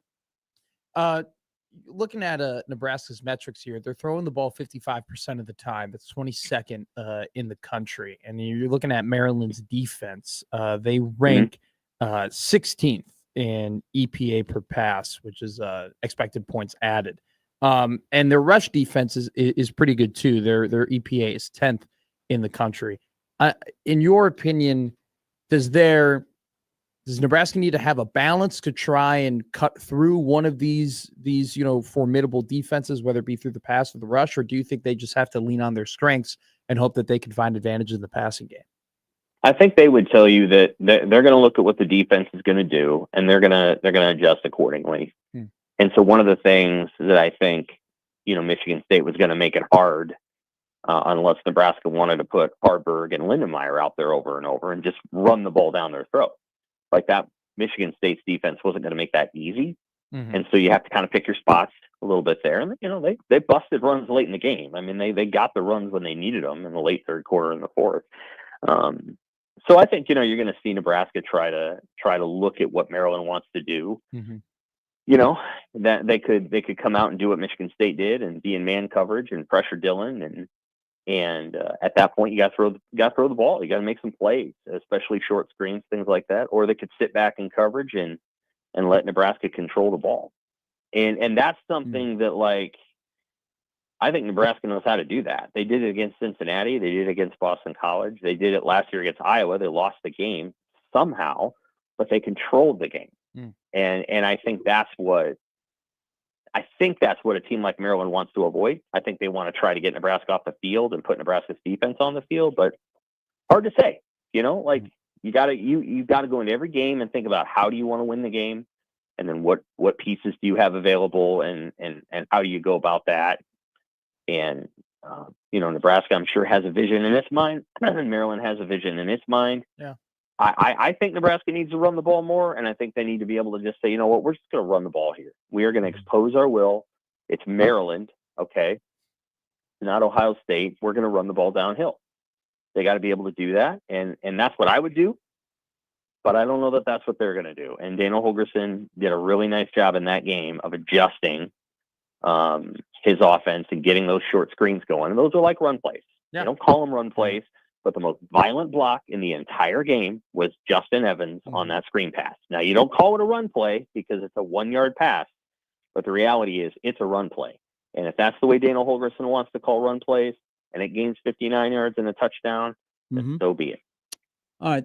Can they run the ball when they want to? I agree with what you just said about running the ball and the ideology behind it, but your personal opinion, do you think they can run the ball when they want to run the ball? I think the jury's still a little bit out on that, and I think we're going to learn a lot more in the next 3 weeks. They're going to face good defenses in the next 3 weeks. I mean, Maryland is a good defense, good run defense, and and Minnesota will be ready. I'm just telling you, they will be ready, and that will not be a walkover game for Nebraska. And then Northwestern, that's what they do. I mean, they play really hard and they play really tough. They don't have a lot of players. And so that's a game where I do feel like Nebraska needs to win on the edge and, throw the ball for 300 yards and beat Northwestern. But Northwestern will fight you in the box. They will battle you in there. So I think we'll learn a lot in the next 3 weeks. I'm not expecting, whatever you want to call it, like fireworks. I think if you get to 130 to 150 and that's where you want to be. Like, that's where this team's going to be. They're probably not a 200-yard a game offense. They're probably, they'd ideally like to be in that 150 range. And if they can get there, then I think they're doing what they want to do. Gary and I in the offseason had a conversation about what will Mike Eckler's wins above replacement be for the season. And I said it'd be about 1.5. that him Yeah. being on the staff, they'll just win one more game and get a big edge in another one that maybe they haven't had before. Through 5 games, Sam, do you think he's already surpassed that? He's probably right at it. Yep. So I think the special teams was a huge reason why Nebraska won on Saturday. Mhm. And I think you can probably add up the other little edges along the way and get really close to that 0.5. So yeah, I mean, I think he's done a really good job, and he connects with the players, as Rule said. He's got good schemes. They've been able to figure out some things. And the other thing is Rule wants to be aggressive in special teams. Not every head coach wants that, but he does. And what I would say is that he's found a coordinator who really matches up with that. Like the things that Eckler wants to be about, fielding punts, making plays, changing the game with special teams is exactly what Rule wants to do. And so when you put those two things together, I think you get a really good fit. And I think it's gone incredibly well to this point. And I think it was a really good hire by Rule in the offseason. Yeah, great hire. Sam, as always, we appreciate it. Thank you very much. It's a good conversation, my friend. Take care. Thanks, It's, Sam McEwen, who will be on a jet plane flying to Maryland, either Baltimore or D.C., and then you'll show up in College Park. How are those airports? Either one of them. Good airports in D.C.? Reagan is, depending on what time of the day. Yeah. Okay. I didn't mind BWI. I've never flown into Baltimore. The times I've gone to Oh. Baltimore, I've flown into D.C. and then driven. I mean, it's not that lengthy of a drive, Sure. but everything is a drive. It's spread out. Okay. Or you they're take in the choo-choo. the DMV I have. So I've been to D.C. twice. Both times I took a train. It was like the only time. to D.C. Yeah, to Cool. D.C. I like their metro. Cool. Yeah, it was a fun time. Yeah, the I- public transportation is good. It's just, I mean, the airport is, of course, has had some scrutiny, but it's a major airport. The landing where you Yeah. land, I mean, what you get to see. Well, Yeah. it's incredible. Yeah, Well, if you're on the right side of the or you're on Yeah. usually it's the left side when you're flying in from the west. sure. I mean, your view of what you're seeing of monuments Yeah. and Capitol and all Flying that, into just Reagan is pretty cool when unbelievable. you get to see that. Taking the train back from DC to Chicago, we went through Pittsburgh, and we passed through Pittsburgh at about like 1:30 Yeah. in the morning. And I set an alarm for 1:20, and I woke up, and you're able on the tracks to see Heinz Field. It was Heinz Yeah. Field at the time when you're It'll going always be through. Heinz It Field. was so cool. I like snapped a couple pictures. They're so crappy, but you snap a couple pictures and whatnot. That was dope. That was one of my favorite memories of my life is literally waking up early to see just Heinz Field. Should But go in the daytime. I'm Go to trying PNC. You more. should live in Pittsburgh. Did you enjoyed it? The only thing I had against it was the first time I lived in the Northeast, Yeah. and from November 1 to about middle of March, it's just gray. You don't see the Yeah. sun. Like the sun doesn't come out. Like the Yeah. weather wasn't bad. Like it was more ice than snow Okay. because it's so hilly. okay. But the sun just didn't come out in the Northeast between that time period. And I was like, wow. That happens in Seattle too a lot. Like I know a lot of people who love living in Seattle, but you're like you don't see the sun for like Mm. 9 months. But when you were taking the train through Pittsburgh, did 97 come up or 87? no, Did you go, Sid? no, They just No. did a little snippet on him on ESPN. I'm sad.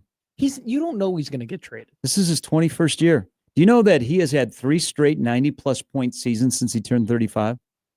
I've He's got what is he? 13 points away from 1,700. February 27, 2026, when he gets traded, will be a sad day, but I'll be okay. I got 87 forever. Do you have anywhere He got me some cups. anywhere in particular you wouldn't mind him going to?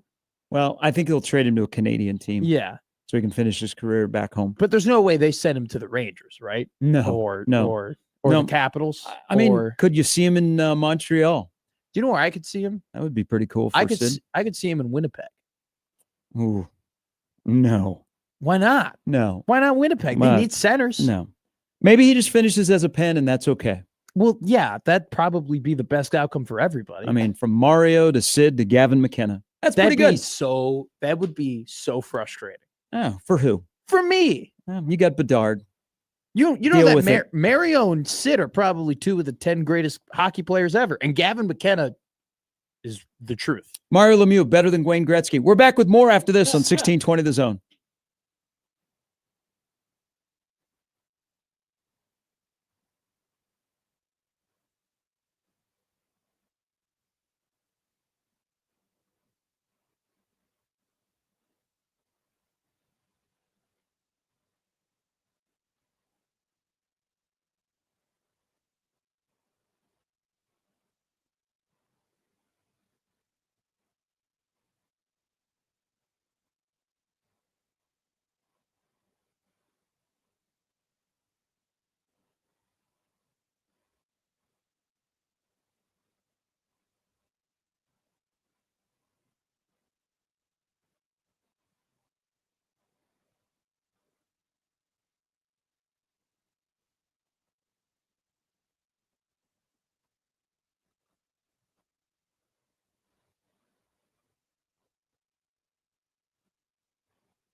John writes in, says Sam is right. Whoa. Nebraska, John, meet Auburn fans or people that are not Auburn fans, but non-Auburn fans. And Sam's mentions, Nebraska's definitely not played well enough through 5 games to be one of the top 25 teams in the country. Said Sam is right. That's John in the Equitable Bank inbox, where they take banking personally. They answer the phone on the first ring. Hello, old man Doug. Hello to all of you. Now on a Tuesday. So they don't really need to keep showing the pick 6, do they? It was a big play. That's a terrific I mean, highlight. it was actually A lot of running. It's probably one of the better primetime highlights that we've had in a while. I mean, Great uniform Gary, matchup I'm not too. trying to pile on here. I love you, but like it's I a know, they're not- 99-yard pick 6. You just don't roll out of bed and see those every day. Love Not the a very all good whites team. by the Chiefs. Do you? What do you mean not a very? No, I don't like the all whites, especially when they play on grass. What do you mean? You don't like the all whites? No. Those are probably the only all whites Lamar that I Hunt love. loved But see, I like the red breeches. So You do like. I'm a red pants. britch You've guy. always been a red pants guy. Even when Nebraska's wearing red, you like it when they wear red pants. T.O. Except could for wear a pair of red 2001 pants. Yeah. Or 1986. do you know that the NFL? So last night was another. The NFL is great theater, and there's some parity this year, and there's going to be, just like the college football playoff, there's going to be teams that haven't been there in a while. Sure. And there's going to be teams that you expected aren't going to be there. And that's kind of like the college football and the NFL is mimicking each other through the beginning of the year if you're looking towards their postseason. Mhm. So last night was the 17th game that has been decided in the last minute with a go-ahead score. Really? And that is the most since the merger in 1970. Damn. Been pretty good theater in the NFL. Is that a field goal thing or is that a parody? That's probably a parody thing, but it might be a I field think it's goal good thing. quarterback play. Well, there's one team that's got 3 of those wins, and that's Baker Mayfield and the Tampa Bay Buccaneers. No, they got 4 of them. They have 4? Yeah. Jeez. See, Baker talked trash to a fan That was a before the great game, then clip. went and found him afterwards. That was a great clip. I've seen him do it in person. Well, the best part was that the fan knew that he was coming back for him. So the fan tried to get in on it early before he showed up, and then Baker knew exactly where his Baker's back, baby. Oklahoma Baker's back. He's got the swagger. He's got everything. He's looking had it great. since he went to Tampa Bay. Man, he got out of Cleveland, got out of Carolina. He's at a place that's a really good organization that is well run. Todd Bowles has blown me away. I thought Todd Bowles was an awful head coach. He goes to Tampa. Yeah. It's just like Bruce Arians was a legend in Tampa. Now Todd Bowles, and Tampa is doing Tampa things. And Baker is dealing. It's one of those things when you tell somebody that Omaha and Baker Mayfield. Omaha. Mm-hmm. Yeah, everyone's from Omaha. He was born in Omaha? No, his wife is from Omaha. Oh, I didn't know that. They have property in Omaha. Oh, wow. That's dope. The Baker, station. come onto the station. That'd be great. I think Baker Mayfield's dope. I think it's incredible what Sean McVay did for Baker Mayfield's career. He did put him on the roster. And Yeah. he got to play. Yeah, he kept his career alive. Question here, and maybe I missed this. Why are we having another Monday night of doubleheaders next week? Bills, Falcons, and your team and the Thank you. Commanders. Is that something new in the TV contract? I don't know. I have no clue, but I saw it yesterday and I kind of got annoyed. If my team's going to be on primetime, Mm-hmm. I want them to be the only game. I want them to be the story. I want them to be the only thing that we talk about because at least if I Further don't, dilutes Sunday. well, I don't like my team being on primetime. Okay. I don't. Why? Because we suck. Because we lose You're primetime. 2-2. But I'm Stop being a Nebraska fan and Wait, wait, wait. embrace that you're 2-2 or 4-1. First off, this is me being a Bears fan. Okay. Very different. Second off, I'm not talking about this team in particularly. I'm talking about the history of my team. Okay.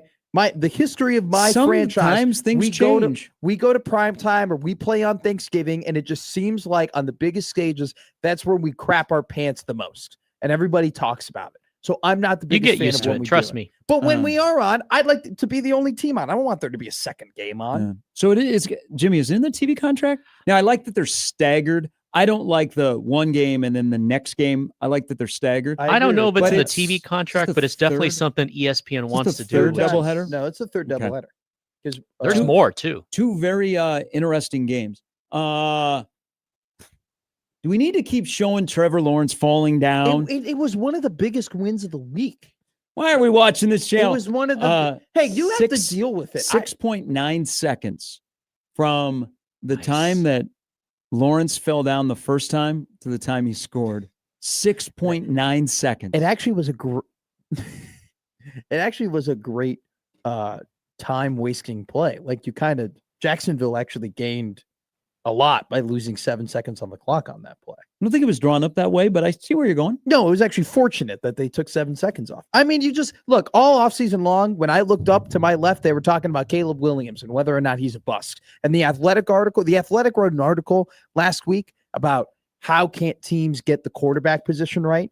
And it was Anthony Richardson, Zach Wilson, and Caleb Williams were on the cover. And I'm like, why did my guy get roped into this? He's actually having a half decent year. Bad 3 quarters against Las Vegas, but looked damn good in the 4th. So today, I just do want to mention, because it is basketball media season. Next week is Big East, Big Ten. So the Summit League is today. I know I'm spoiling their big announcement. Omaha is not preseason number 1. They're actually preseason number 2. This is you and your war against the Summit League. You should just release the whole poll. I don't know. Man, I don't even know who number 3 is. It should be South Dakota. Okay. So I think I voted Omaha, St. Thomas, South Dakota State, North Dakota State. The league is kind of deep this year. Okay. But it'll be the year because St. Thomas is eligible for the first time. They're moving into a new arena. They are the hot team. Mm-hmm. They almost knocked off Omaha last year in the final. I don't know. Omaha pretty much controlled the championship game. Whole game. Okay, but I think the Summit League, because, Omaha's kind of a thorn in their side, because Omaha would like the basketball part of the Summit League to take a jump in where the conference tournament is, TV. Like, I'll give credit to Adrian. Adrian's trying to help the Summit League move forward, and so he's not afraid to express, his background at Creighton, at the NCAA, of, hey, this is how we can take the next step. And seems like he runs into a roadblock where there are some athletic directors that are progressive thinkers in the Summit League, like Omaha's athletic director is, compared to others that are like, you know what? We just got to have sports. So whatever you guys want, because I will tell you, that league is kind of run by the South Dakota schools. Mm-hmm. South Dakota State has gotten more on the side of Omaha of trying to grow the league and be progressive. So I think, even though the commissioner used to be in the NCHC and has a relationship with Omaha, I don't think he's a very good commissioner. I just don't. And I think the league is stuck where they're trying to play fair to everybody, where, like in the Missouri Valley Conference, they tell everybody they're a basketball league. Basketball first and foremost. Our goal is to get 2 teams into the NCAA tournament. Yeah. There is as deep as the Summit League is going to be this year. There's no way they get 2 teams into the tournament. So the MOVO says, we're a basketball conference. The Summit says, basketball is a moneymaker for us, but let's all encompassing. Some of our programs play hockey in one conference. Some of our great football programs, including the number 1 team in FCS, Cole Payton is balling out, by the way, from Westside. They play in another conference. Mm-hmm. We'd like to have Summit League football. We're getting there. But it's a conference. It's a conference that I think could be so much more. And I think I'm not alone. I just happen to have a microphone and know more about the Summit League. This will be a year where I think the Summit League will look at St. Thomas, and St. Thomas making the tournament this year in their first year, to them would be a better story than what Omaha did last year. Now, to the credit, they are at least putting a schedule together where they know that Omaha and St. Thomas will be the 2 best teams, and they are playing later in the year. Okay. So I would expect both of those games in St. Paul and here in Omaha to be on national TV. But look at Omaha, South Dakota State is a really good game this year. Mm-hmm. The first time they play is on January 1 in Brookings. Yes. That's brutal. Why? No. And, their students at South Dakota State show up. It's a great atmosphere with students in their brand new arena, which is a banger. There ain't going to be students there. No. So it's a league that just, they can be so much more. But I think this is great for Omaha because Omaha, I believe Omaha will be really, really good. And they will have a guy who is not eligible in the first semester that I wouldn't be surprised wins league awards at the end of the year. And Paul Jobay, who is joining from the University of Miami. Wow. bro, Dude, he's in the wrong league. He is in the wrong league. Okay.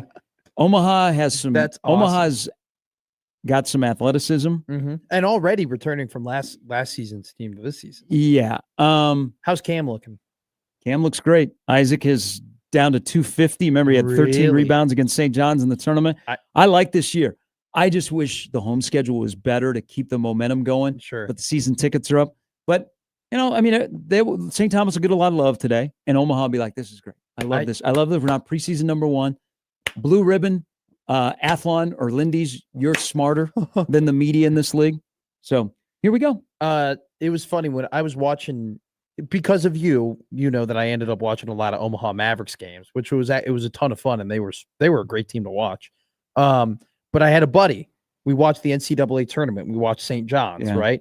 And he hadn't watched an Omaha game all year long. I hope he turned it off at halftime. Like, man, Omaha's playing well. Hey, man, if JJ doesn't turn the ball over on the side, down two. Hey, here we go. So, hope he turned it off because well, we didn't really play the second half. We had to do it for CBS. So, and we get to the end of the first half, and he's talking about Isaac, and he goes, "Is that their best player?" And I go, "No, like he's actually kind of he's probably our fifth or best player, Isaac Anakande last year. That's what I said. He's in Sioux Falls, so he got a great story to tell. I was like, yeah, Dad's a general in the Congo National Army. Really? Yeah, that's incredible. Yeah. That if looks anything like Isaac, I feel like that'd be an incredibly scary man. Since your friend saw us play in the NCAA tournament, Isaac has dropped about 25 pounds. That's incredible. His knees don't hurt. He looks really good. But there's a guy on the roster, and we'll have Crutch on next week. There's a guy on the roster that Chris Crutchfield, who recruited Buddy Hield and Trae Young to Oklahoma, says will be in the NBA, that's playing on Omaha's roster but will not start. Is he the guy from Miami? Mm-mm. Really? Yeah. It's going to be I think it'll be here in the city of Omaha this year will be a fun year of basketball. Sure. Whether we're in blue or black. But what my buddy who was watching Omaha basketball said, he was like, they got to be careful with this Isaac guy, because if he keeps playing well against St. John's and plays good defense against Zuby Ejiofor, he's going to end up getting, poached to go and play P5 basketball. So all that to say, I'm so happy to hear that he looks good and he's lost weight, because I thought at the end of the year he was playing some really good basketball. He looked awesome against St. John's. He did. So and Tony, sharpshooter. Tony, Jayshon Glover is getting a lot of love as well. I mean, they got a good roster. They got a really good roster. The schedule won't bury them. It's a competitive schedule when it comes to mid-major games like Northern Colorado, Portland State. You think they'll ever? And I probably know the answer to this already, and it's a dumb question, but do you think they'd ever put the Summit League basketball tournament at Baxter Arena? No. Okay. They were close to getting it moved out of Sioux Falls, and all of a sudden it ended up back in Sioux Falls when I think there were more votes to move it out. I don't know how that happened. But I'm on the record as saying I'm okay as a broadcaster and a consumer of Sioux Falls, because I think they do a really good job. Sure. And I actually like Sioux Falls. And we go there 4 times this year. My God. Well, because open up against Murray State at the Pentagon, then play South Dakota State, South Dakota in the conference tournament. But yeah, the tournament looked like it was headed to the Twin Cities. And earlier this spring, I guess it's not. They were going to put it in St. Paul? Probably Target. Okay. But it was going to move out of Sioux Falls. They had all the votes, and hey, something happened. I don't know what happened, but was it like paper, and all of a sudden they just accidentally dropped into a tub or something? Oh, we lost the votes. Don't know. Invalid. Don't know. Interesting dynamic behind the scenes in that league of who gets a say and who doesn't. But I don't know. I wish the league would be more progressive, just top to bottom, not just basketball, but other sports, because I think they're missing out on a great opportunity. But not everybody is progressive. I'll just leave it at that. Somebody is progressive. I want to bring some of that that Sam brought up, because we've been talking a lot about Mike Eckler. I think in Rhule's tenure of putting together a staff here, you have to give him full credit for making the move after the UCLA loss to bring Dana in, then making the move when everybody was telling him this is who you need to hire. And you can be stubborn sometimes when people tell you what to do. You're like, no. Yeah. And then finally like, yes. So you add Eckler and Dana, and that is on rules tab of a staff of making decisions that are better for the program, because I think there are times where this is either a good thing or a bad thing, depending on how you look at it. I think coaches have a tendency to be too loyal. Oh, God, yes. I mean, it is a really weird dynamic right now in Lincoln that if you watch Nebraska on game days, Mm-hmm. you got Mike Eckler doing work, and the guy that he replaced, that he has passed, is still on the sidelines and just walking around, hanging out. Yeah. It's a weird, like Ed, nice guy. Satterfield, nice guy. You've been with me for a while. I'm loyal. We'll keep you around. Satterfield actually probably is in the perfect spot for him. Yeah. But here's the one thing that is missing, that in the offseason of change at Nebraska with the staff, I wish, and I don't know if he'd ever say this out loud or if he'd ever entertain a question. I wonder if Matt Rule considered Garrett McGuire moving him to running back coach. Because he's doing that position over at Texas Tech right now. So I thought when everything unfolded and they couldn't get who they wanted as their quarterback co-OC, I thought Garrett McGuire would have been better suited for quarterbacks. Yeah. But they put him at wide receivers and he got run over and it was a bad situation. But I think Garrett McGuire is going to be a really good coach. Mm-hmm. I wonder if, like, they ever said, hey, So- I want to keep you because you're going to be a guy, you're going to be an up-and-comer. What about running back? That's the only thing I have about this. I think that's an interesting question. Now, he said he had a press conference, I think it was right before I got here, where he was like, everyone was saying that I was going to get rid of Garrett or I was going to fire Garrett. He was like, well, no, we were going to have 2 wide receiver coaches, was like his plan. Can you imagine Shorts and McGuire? No. That would have been odd. That would have made no sense to me, by the way, that you have co-OCs, you have co-DCs, right? You might have co-special teams coordinators. You don't have co-wide receiver coaches. Also, too, Da'Keil Shorts, if I was him, I'd be like, I didn't come from an SEC school where I had my own room to come to a Big Ten school where I'm sharing, a room with this guy who I clearly have way more experience than, and I'm way more successful than. So maybe he would have done that. I mean, the dynamic of the whole running back coach dynamic has been wildly interesting to me, because it's clear that he's not doing the best job, and that, there might have been some efforts to very nicely move on from him. And it's just one of those things where they've just stuck with him. And that's the whole, when you say, oh, overly loyal, you can be overly loyal. I think of Ed Foley, number 1. And then I think of EJ Barthel, number 2, but he got Trey. I think of Kevin Cosgrove. Yeah. I mean, I wonder though, I think Trey Taylor, by the way, committed to Nebraska.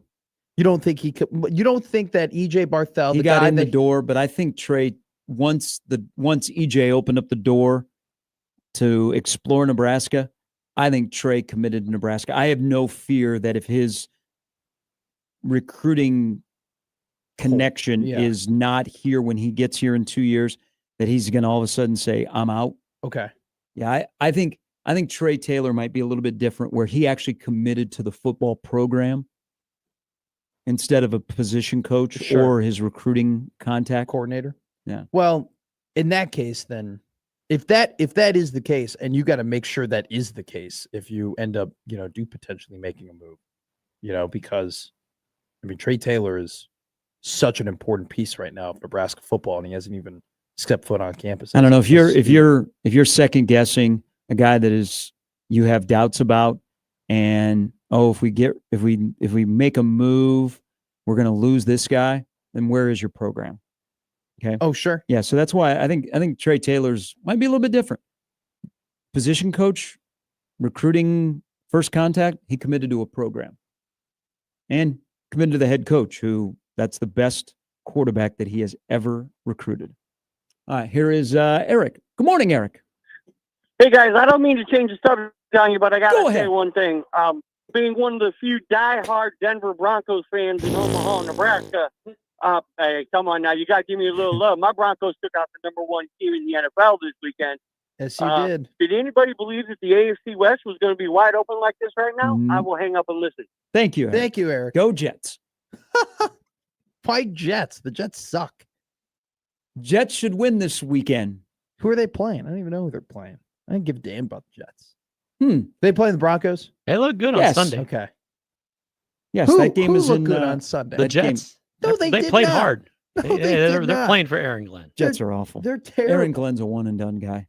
They look so unprepared to play the game of I like NFL it. football. That's- Feel I bad liked for him Garrett too. Wilson. Brees Hall would look good in Kansas City. You got to make sure you get all your drops in. The Bronco win was impressive, especially scoring the Yeah. last 18 points of that game. Hey, I said Yeah. well before the season Yeah. began that this is the year that if I'm wondering about the AFC West, because I like Denver. I know You I'm not do? supposed to say that. I've said today I like Denver and I'm jealous of the Milwaukee Brewers. Something's wrong with you. I'm okay. I'm taking my meds. I'm fine. Remember, he said he Um, likes the Killigans now, so I don't know what's going I on. People neither can do I. change. Hey, people can change. You don't have to be negative all the time. Sometimes you can be positive. I've heard. Just don't make it us against them rule. Okay. We've been through that. Just don't. I don't think we're going to go there, but please don't. Is the AFC West is better?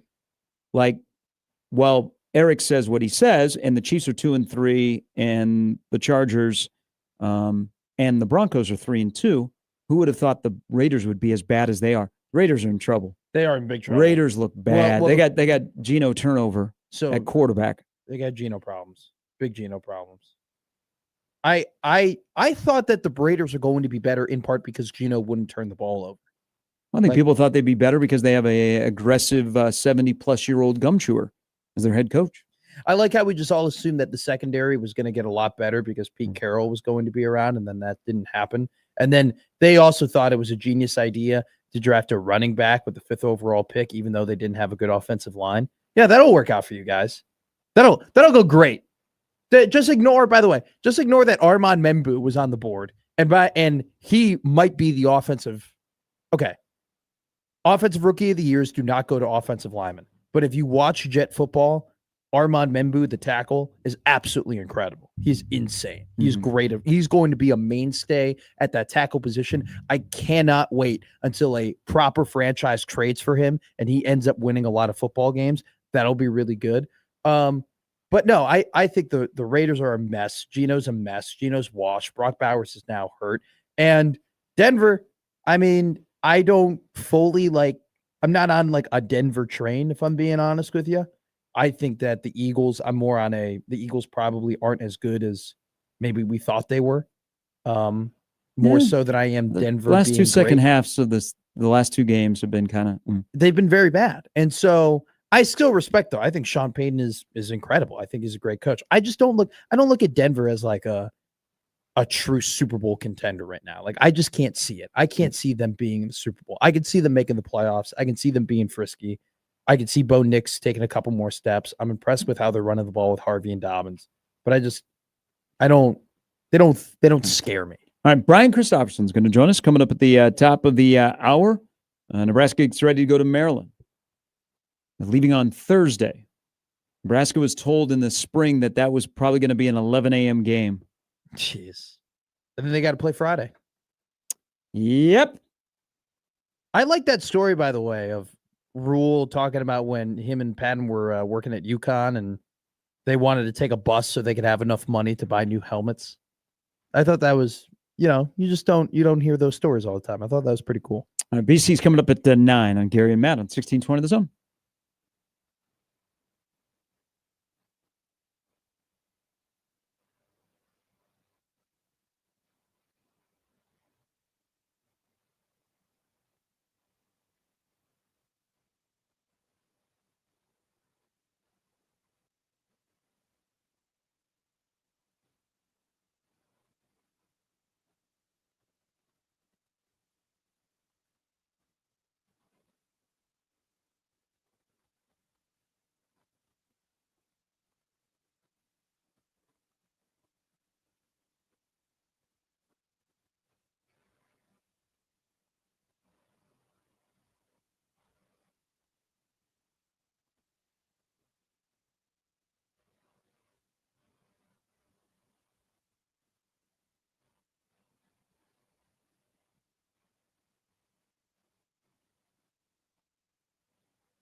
All right, on a Tuesday morning with all of you. Week 5 of the four-quarter pick'em. It's officially open. Go to 1620thezone.com right now. Make your picks to get a chance to win a piece of the prize. I haven't looked at the games this week. Does one of them include the Sickos game of the season? What's the Sickos game of the season? 0-5 UMass at 1-4 Kent State.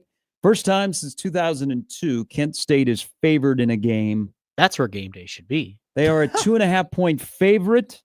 It is the Sickos game of the year to this point. UMass 0-5, Kent State 1-4. Okay. In this era, though, like of because I've talked to you about like Gen Z comedy is just like doing stupid things and then we all laugh at it.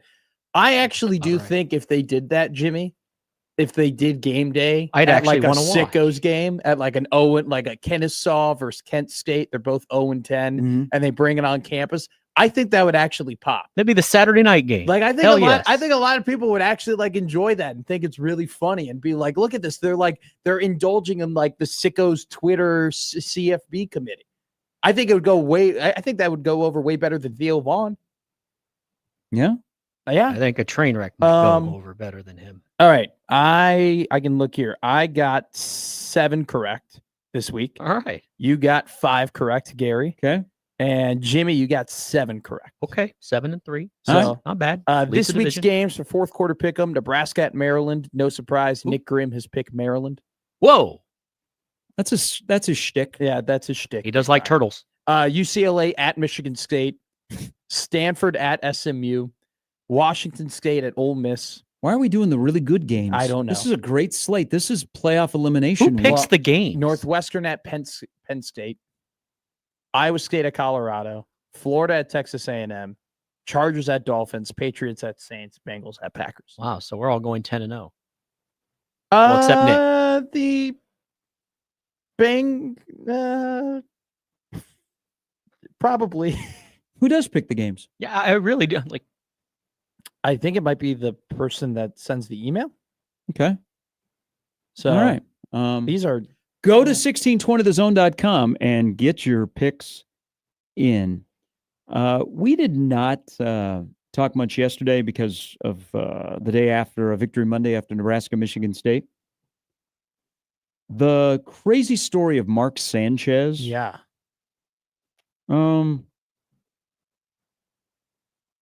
Crazy from the start to where it's at now, because I don't know Mark Sanchez, and he might be butt fumbled out of his sportscasting career. Yeah. But he must, and he worked with Kevin Kugler until they made a change. He must be a really, really good guy, because immediately people that are in the NFL, that cover the NFL, they were coming to a different conclusion when this first came out than what it is right now. So I imagine there's some deleted tweets. But I've never heard anybody say, man, that guy is a friggin' idiot. Like, most people like him. He appears on The Herd a lot, and so I like him on there, and I like him talking football. But there's something missing in this story, and I'm not saying it's missing to defend Mark Sanchez, because he better lawyer up. The pictures that are being released and the fact that he is an outsider in Indianapolis. I listened to the police chief yesterday.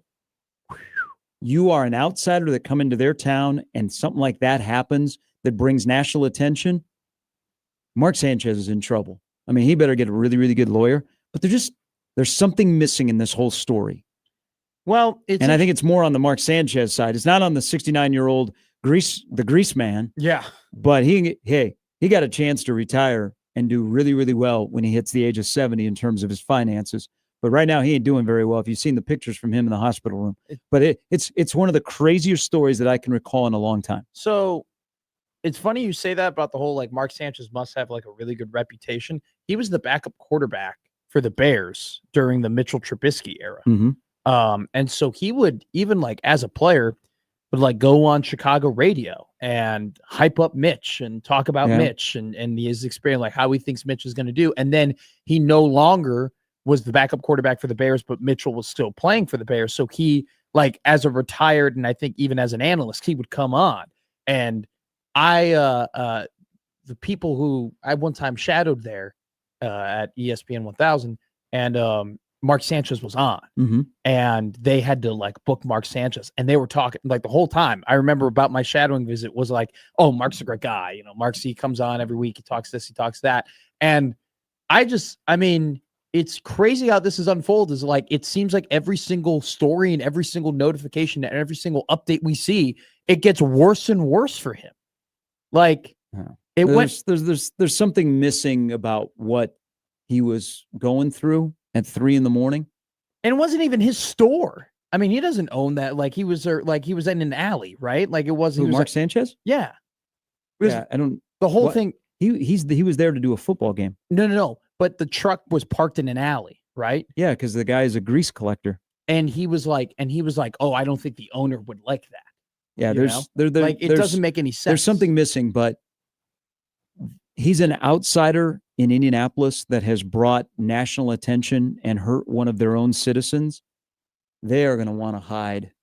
I mean, they're going to want a piece of hide in a big way. But the grease man going to retire with a lot of money. I saw that they've already sued. They're suing Mark Sanchez and Fox.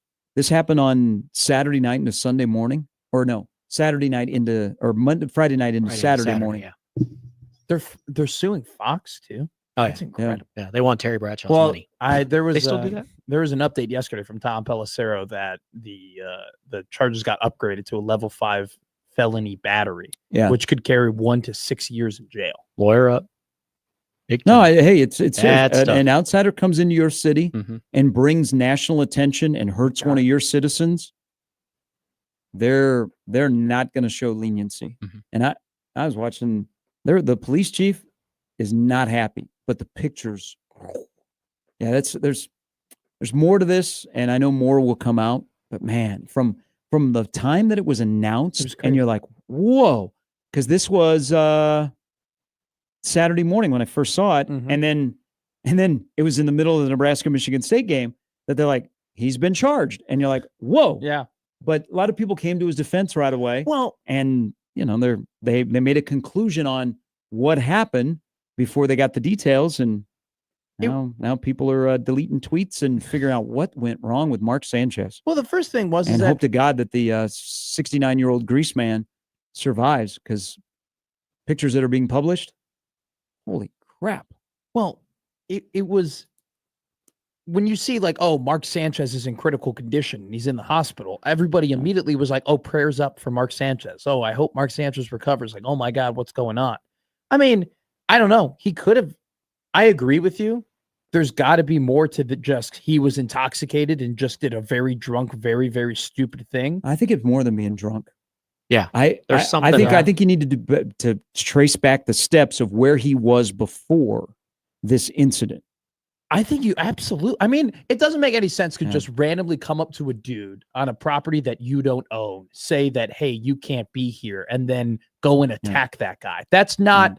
There is nothing normal about that at all. Yeah, and you like the Carissa Thompson and Kurt Menefee. They addressed it right away in their pregame shows on Sunday, and Brady Quinn flew in and he told. I don't know if you guys heard, if you were listening to the show before us yesterday. He was telling the story of how he found out, because you remember he was on the Big Noon stuff. Sure. And so he had to get to Indianapolis. Now luckily they were in Ann Arbor, so it was quick. Sure. But he was telling the story, and it was a whirlwind.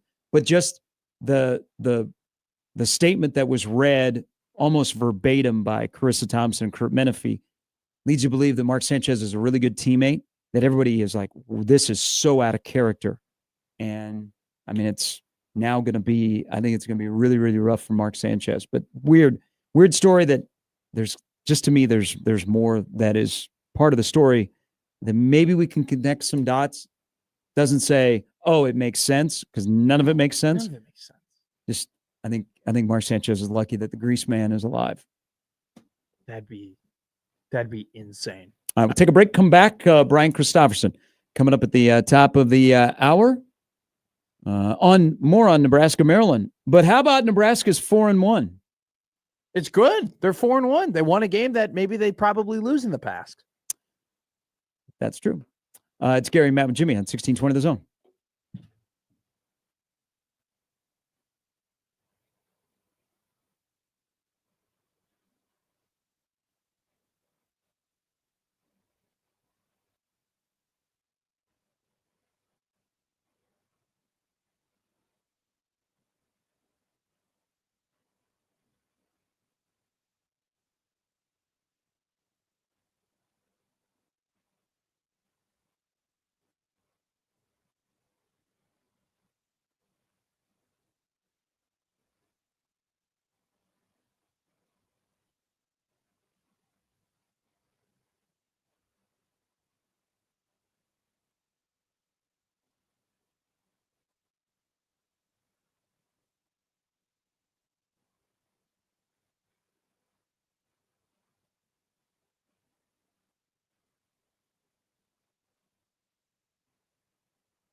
Good morning to everybody, especially in the YouTube chat. A lot of familiars in there. Good conversation. Not a lot of Adam Sandler fans, but you can be an Adam Sandler fan.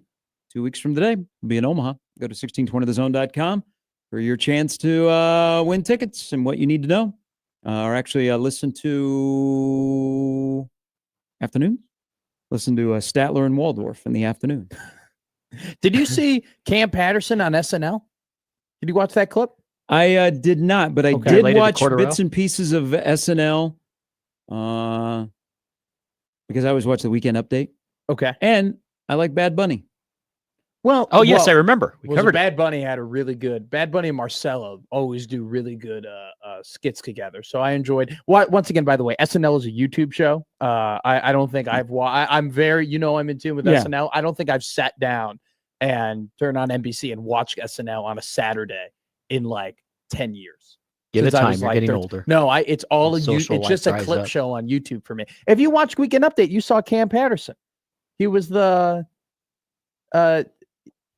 guy who came. Did you watch the full Weekend yeah, Update? he's new. That's right. The new guy. He's new on the show this year. Brand new yes, guy. Yes, And he was like, I want to Yeah. say this word. And he's like, this word that I said, that it got me Yes. very, very famous. And Yeah. it was great. Colin Jost handled him very well. That's Cam. Is That's, Keenan still on the show? You know what I was thinking? I was thinking of Cam Patterson, the athlete. oh, okay. Uh, I understand. No, not that Cam Patterson. The comedian that got very Yeah. famous by doing Tony Hinchcliffe's Kill Tony comedy routines, who, if he keeps, like, if they keep letting him break the fourth wall like that Yeah. and like can funnel it, like, he's going to be a superstar. Like, he's awesome. This was a question, a little bit of the discussion we had with Sam about teams being ranked, who's ranked, who is not ranked. This is in the YouTube chat room from earlier in the show. good chat. What's the criteria? No, I like that. We're in the chat room. You don't know We're gonna what get into that the means. chat I've been room. trying to tell you what that means. Chat rooms aren't great. I agree with J-Man about the whole nutty professor thing.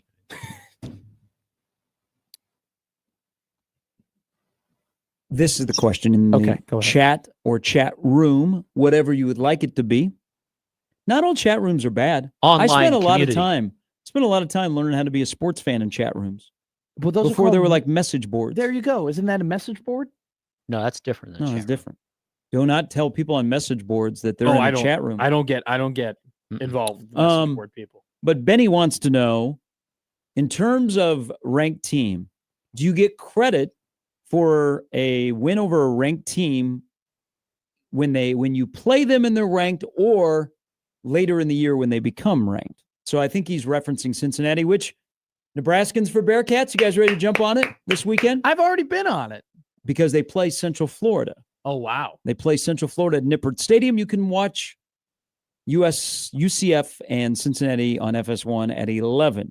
I know what I'm doing. But if Cincinnati becomes ranked, does Nebraska get credit for it, or do you have to beat a team when they currently are ranked? No, you have to. That's a good question, Benny. No, you have to beat them. Talk amongst yourselves. No, do you know the answer to this already? No, I'm here to listen. you have to. I'm beat here to them- learn. You have to beat them when they're ranked. When they have the number, when they're in theory playing some of the best football they have all season, or they are highly talented and highly regarded heading into the season from the preseason. That's when you. I mean, that's kind of what the rule's been, right? I mean, Nebraska beat.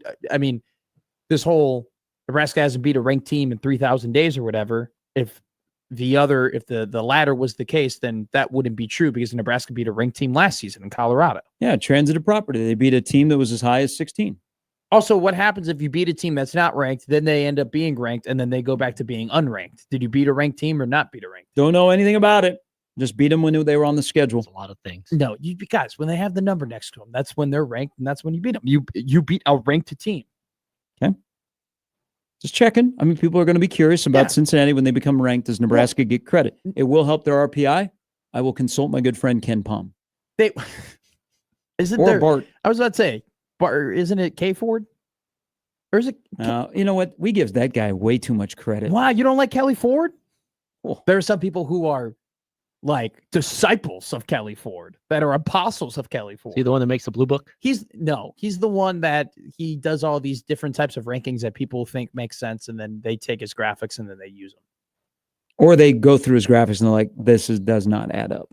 Or they go, hey, after every single Nebraska game, they go, oh, K Ford adjusted their odds to win this game by 3%. Yeah. That's a big deal, which is this doesn't. Just watch the games. Analytics doesn't have eyes. Well, They don't have a heart. some Computers, you know what? Sometimes you just got to live life and stop living in a computer. there's advanced statistics and there's analytics. Like Well- K Ford is like a predictive analytic. Like a predictive analytic, I don't fully subscribe to. But like an advanced statistic is average depth of target, right? Like that's an advanced metric. That's not predictive. That is like factual. That is good. That is great. Time to target, 2.89 seconds, advanced metric. That's awesome. We need to use those. The whole, you have an 87% chance of winning this game 7 weeks before it happens. There's and I'm not, there is one chart that he puts out that I do like, but I'm not at the altar of, I'm not in the cult. No, I'm the Kelly Ford card. I read Pick 6+. So you brought up a stat yesterday, and so I was searching for some information. I know Nebraska doesn't play him, so we're not really paying as much attention to Wisconsin. But Wisconsin does play Iowa Saturday. Mm-hmm. It's a curious game. It's in Madison. Gronowski may or may not play. Iowa's off a bye week. Iowa, by the way, is playing another night game against Penn State. Iowa's played like the stretch of like 8 of their last 11 have been at night, and they're on the Peacocker for Penn State. How'd you like that? Your two major home games thus far, Indiana and Penn State, have been on the Peacocker.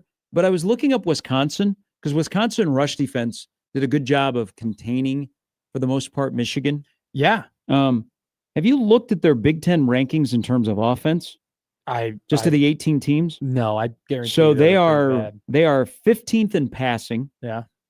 They are 17th in the conference in rushing, and they are dead last in scoring offense. Really? That is Wisconsin football on offense. Again, their rush defense is one of the best in the country. But offensively, they actually played Michigan on the defensive side really well, and then they scored, I think, on the first drive of the game, and you're like, oh my God, like this could be really interesting in Ann Arbor. Like it would not bode well for Sherrod Moore with the whole maybe they're better without him if they win the 2 games that they won, and then he comes back and they lose. But I'll say this, like, because we talked about that game yesterday, part of me was thinking too, Michigan just might be really hard to tackle. Like that just might be like a characteristic that they have, that they are just their running backs, whether it be Marshall or Haynes and Morgan, their wide receivers, and McCauley, who had another really big game against Wisconsin. Like they just might be a hard team to bring down. And if that's the case, like they might be a little bit better than we expect. Yeah. But I don't think that they're after watching Michigan for the last 3 weeks, I'll say confidently they're not a national championship team. They might be a backdoor playoff team. They win against USC. I mean, that'll learn playoff Sherrod Moore. Does Nebraska get credit for keeping the game close against a potential playoff team? Well, from a score perspective, yeah, 1,000,000%. All right. I think, yeah. I mean, if Notre Dame is going to get literally, I am not transitive property guy. But wait. You're not transitive property guy, but Notre Dame is going to end up like getting into the college football playoff off of the back of they only lost by 4 points against 2 very good teams.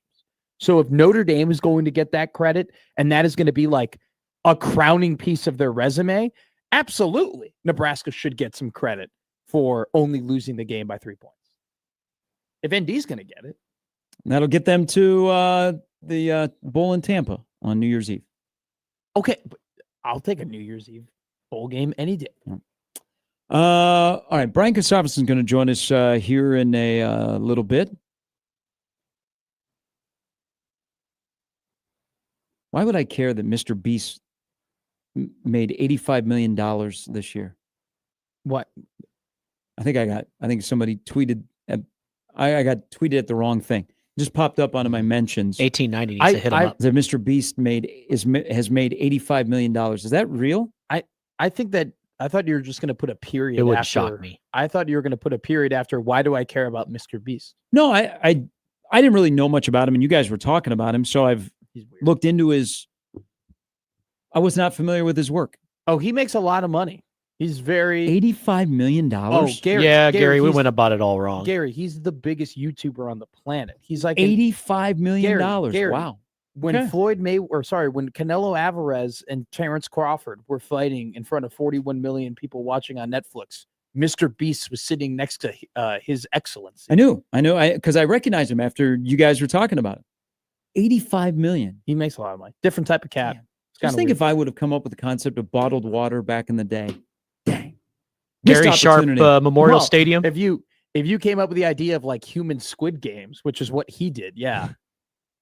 I think I would have liked the bottled water industry. What Mr. Beast does is like modern Roman Empire stuff, like the whole Colosseum thing. Like Mr. Beast just does like 21st century Colosseum stuff with like different challenges and whatnot, and people watch those videos and love them. 85 million. I'm sure Rock could use some of that money for his flawed film that opened on the same weekend as Taylor Swift. Flawed. Yeah. I thought you said he's going to win the Oscar. I've heard nothing but incredible things about it. Have you seen it? No, I've not seen it. I was going to go today because it's cheap movie day. Oh, yeah. But it only did 6 million at the box office. Maybe The Rock is not a lead, take serious movie guy. I'm almost positive it's Or like highly Did heralded. Taylor Swift just run up the score on him? Because she also opened in the theaters this weekend. I was also planning on going to Smashing Machine today. You want to go together? No. Okay. All right. Brian Christopherson's coming up next on 1620 The Zone.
And we welcome back in the last hour on a Tuesday. Starts with our good friend from Husker 24/7, Brian Christopherson. Good morning. Good morning, guys. How are you? Good. Are you looking for your return trip to Maryland this weekend? Yeah, it'll be all right. It's not the one on the schedule I circled as most exciting, and I think I told you in the press box, Gary. I don't leave till 5 on Friday and get there till after midnight. So hopefully the people working the airlines know what they're doing. There is, though, like the next 2 games are kind of interesting on how Nebraska handles the logistics and also how they handle the opponent. Looking ahead, how Nebraska handles this, whether it be the extra day out on the East Coast or the game in particular against an opponent you don't see very often, what will this say about this current Nebraska team if they just go out and take care of business? Yeah, it's a good question and point at the same time. I mean, they need to show in their first true road game. And obviously, you were away from home at Arrowhead, but it felt like home. That you can be mature and handle extra time in this case out in Maryland. As you said, they're leaving Thursday, and I think they have the group where they feel confident they can do something like that. It's a very football-loving crew, which sounds like Captain Obvious, but I don't know that every team is like that, where they eat it and breathe it like I think this team does in most of its position rooms. So I think they're going to be okay with this, but you're absolutely right in setting up like that's a storyline. Like, how do you handle that being out there for an extra day? And you can get a little stir crazy sometimes, for a game like that. I know they wish this thing had been at 11, as a kickoff, but it's not. And so what? Go take care of business. I mean, everybody in this league has got to deal with some difficult travel. Talk to USC about that and some of the schools on the West Coast. So I think at least Nebraska has the advantage, as Rule has pointed out a lot, of being centrally located. I don't want to say, because I don't want to put an opinion in your mouth, but I think that most people would say that Nebraska isn't currently right now in their iteration a college football playoff team. But they certainly are. They're 4-1. They're no slouch. They've beaten Cincinnati. They've beaten Michigan State. They gave a ranked team, Michigan, everything they could handle. Brian, do you think they are on the doorstep of the playoff? And what of this team makes you think that, all right, this has to get better if they're going to break through that door to get into the playoff? I think they're on the doorstep of the top 25, and I'll start there. Okay. And then, they're like 2 steps to me from the playoffs. So I guess they know where they have it plugged into MapQuest or whatever. Like the old. That's an old reference, but you plugged it into your phone and you know where you need to get. They're there. They've started on the journey at least. That's where I think they are. But I think they could bounce into the top 25 if they win. And like Michigan wins, and obviously Cincinnati keeps handling business. So, I think this Cincy game, the more time that's spent away from it, the more appreciation people have for that victory. And so, they do have some stuff that's building on their resume. But this, again, back to Gary's first question. Now we see, how do you handle yourself on the road? They might have been done a favor by the fact that Maryland blew a 20-3 fourth quarter lead, last week. Mm-hmm.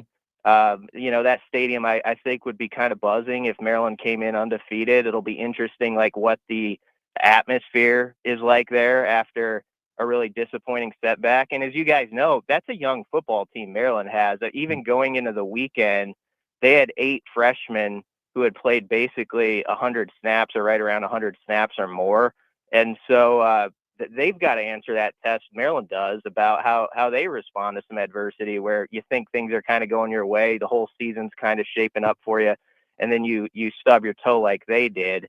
And so I don't know. It'll be interesting what Maryland's mentality is. And I think it's important that Nebraska comes out in this game and establishes this thing right off the jump, grabs a lead and puts that in Maryland's head after, they just gave up 21 in a row to finish last week.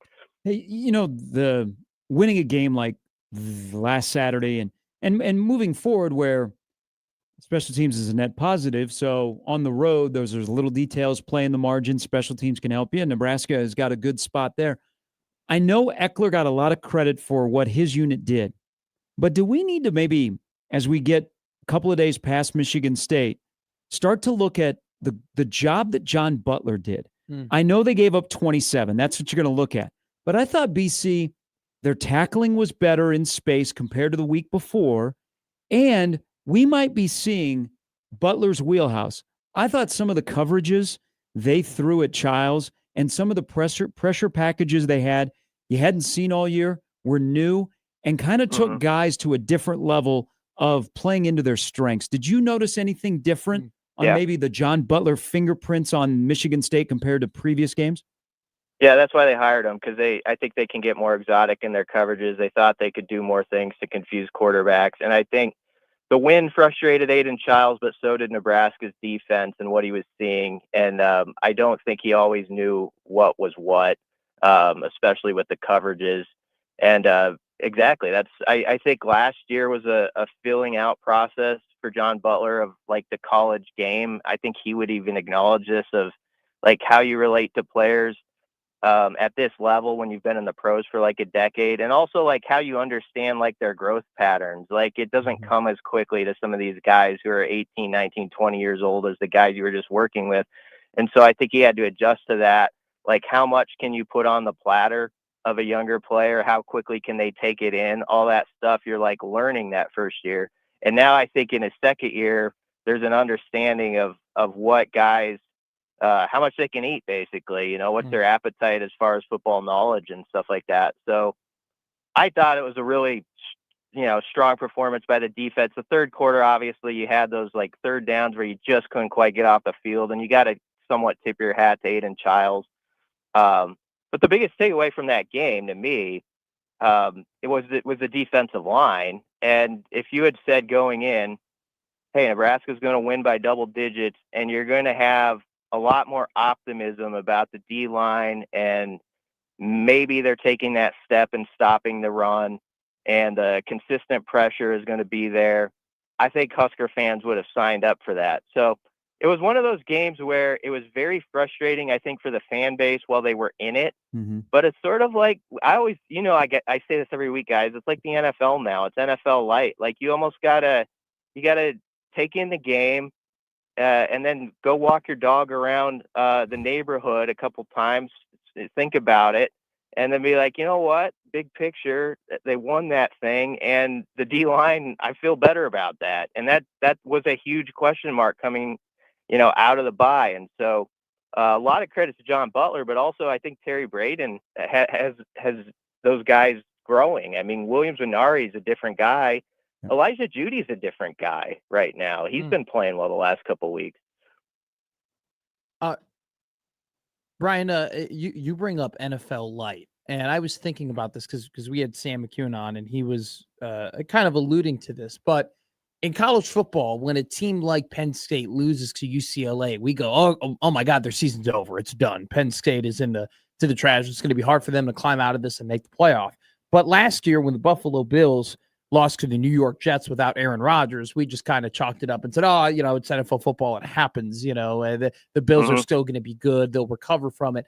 How much closer are we to having that NFL reality in college football? Yeah, it's a good question, Matt, because I think I have to do this. I have to get my head more around it like it's the NFL somewhat. Like, for years and years, you kind of viewed college football differently. You now have to look at it like you could lose 2 games and still be in a playoff. You could lose 3 and be in the playoff. I mean, it's going to be a deal where, how do teams respond to adversity when everybody says stick a fork in them is like the biggest thing now. Like, because almost every squad is going to have to deal with that at some point. Penn State's not done. Like, people are going to declare them dead. They very well could, win out, and they'll have 2 losses going to Nebraska. And by that point, people will be talking about them on the cusp of possibly being in the playoff again. Like they have that roadmap still in front of them. But how are they going to deal with the fact that everybody's telling them they're done and they aren't what they were supposed to be and all that? And so it is good when you can like kind of look outside our bubble and see all that's happening on the scoreboard watch every week. And it's like, okay, sometimes it's okay to have tough critiques about a squad and be like, this needs to get better and all that, but also understand when you get a win, don't spend your Saturday night like sulking about it. Take it and enjoy it and, Sure. and think about like, okay, they need to get better at these certain areas. Yeah. Brian Christopherson from Husker 24/7 joining us. Let's dive into the Maryland game. If Maryland doesn't blow a 3-score lead in the fourth quarter, they're 5-0. There's probably more Maryland fans in the stadium, but there's been times where there's been a Nebraska home game that has broken out on the East Coast. This team is different compared to the past because they have a quarterback that's not going to be a design run guy. So it looks like their strength plays into Nebraska's strength. Where do you think this game will be won when you look into Maryland against Nebraska? You set it up well, but I think it still comes down to stop the run. Don't let that gain a footing. Like, Maryland is still, I think, going to kick the tires on it, even though, like, you explained it exactly right. Their strength is in the passing game, I believe. Now, we don't want to overdo it. They've got some explosive guys. If you look at their numbers, they have 2 guys who are over 300 yards receiving that average 17 per catch, but they're still 50th in the country in pass offense. Mhm. So, they're all right. Malik Washington's a good young player, and he can extend plays. And so you have to be aware of that. But I do think stamp out that run first and foremost, make it be where it's, 3rd and 8. Let's see if you can beat our DBs who have covered so well all year. Those guys are so confident on the back end right now. I did think Michigan State tried to pick a little bit on Donovan Jones, the younger player, last week. And so that's a game for him to kind of grow from and you get some lessons out of. But you heard Rule talk about Sierre, and Sierre is really having a great season, not just as a leader, but the fact that he just stepped into that nickel spot so seamlessly. Mm-hmm. That's more impressive than's probably been given credit. He's become a really physical player. I think we saw Andrew Marshall's physical. So if you can get this into a game where, hey, you have to prove it on an obvious passing down that you can beat us in coverage, I think Nebraska will take their chances. But that's where don't let it be a game where Maryland suddenly gets the wheels going on the run. Pick up where you left off with that run defense, and I think Nebraska's in good shape. I think I used the word competent describing the special teams unit before the Michigan State game. And then the Michigan State game happened, and they had a punt block for a touchdown, recovered a kick. They should have a punt return TD. If you look, Brian, they're 3rd in the country in starting field position this year. Their average starting field position is on their own 34-yard line. Is special teams now more than just competent? Is it a weapon for Nebraska football? Yep, I think so. That's what it's been expected to be since Mike Eckler arrived. I think Eckler, to his credit, did not look at it as, I'm taking over a unit that struggled the last decade, where people used to quote the special teams coordinator's salary on social media, as in a mocking tone. I wonder if that's going to flip around. People start, when they make a play, they throw Eckler what his salary should be next year, if you can twist that a little bit. But yeah, they're a group where they're not expecting to break even now. They're expecting to break it open. And I think it's been explained well. Even when he was hired, Phil Snow said this off the jump when they interviewed him. He said, he's a great teacher. He's just he just has a way of getting it across. And Rule at one point said he could go out, and teach it could be a 3rd grade team, just take over a position group, and he would teach them well where they could understand it and get better during that practice. And so I think that's probably not been appreciated enough sometimes, because we do get caught up in his sort of Red Bull mentality on the sideline and all that. But that energy is a big deal too, because I just think he walked into that room and he said, whatever happened here, the last pass, that's not the story now. And he really convinced guys. The story is actually like we're picking up where I left off at Tennessee. We expected to return the most punts. We expect to be top 10 in all these stats. Guys believed it. And then you get a couple results and they really believe it. So I think they go into this game now expecting to make that play that changes it. Do we have to have a Dane Key conversation? Yeah, I was thinking about that question, possibly, posing it to Dana or Matt Rule this week. No catches. It was a weird game where you only have 55 snaps, and so the ball's going to only get spread around so many times.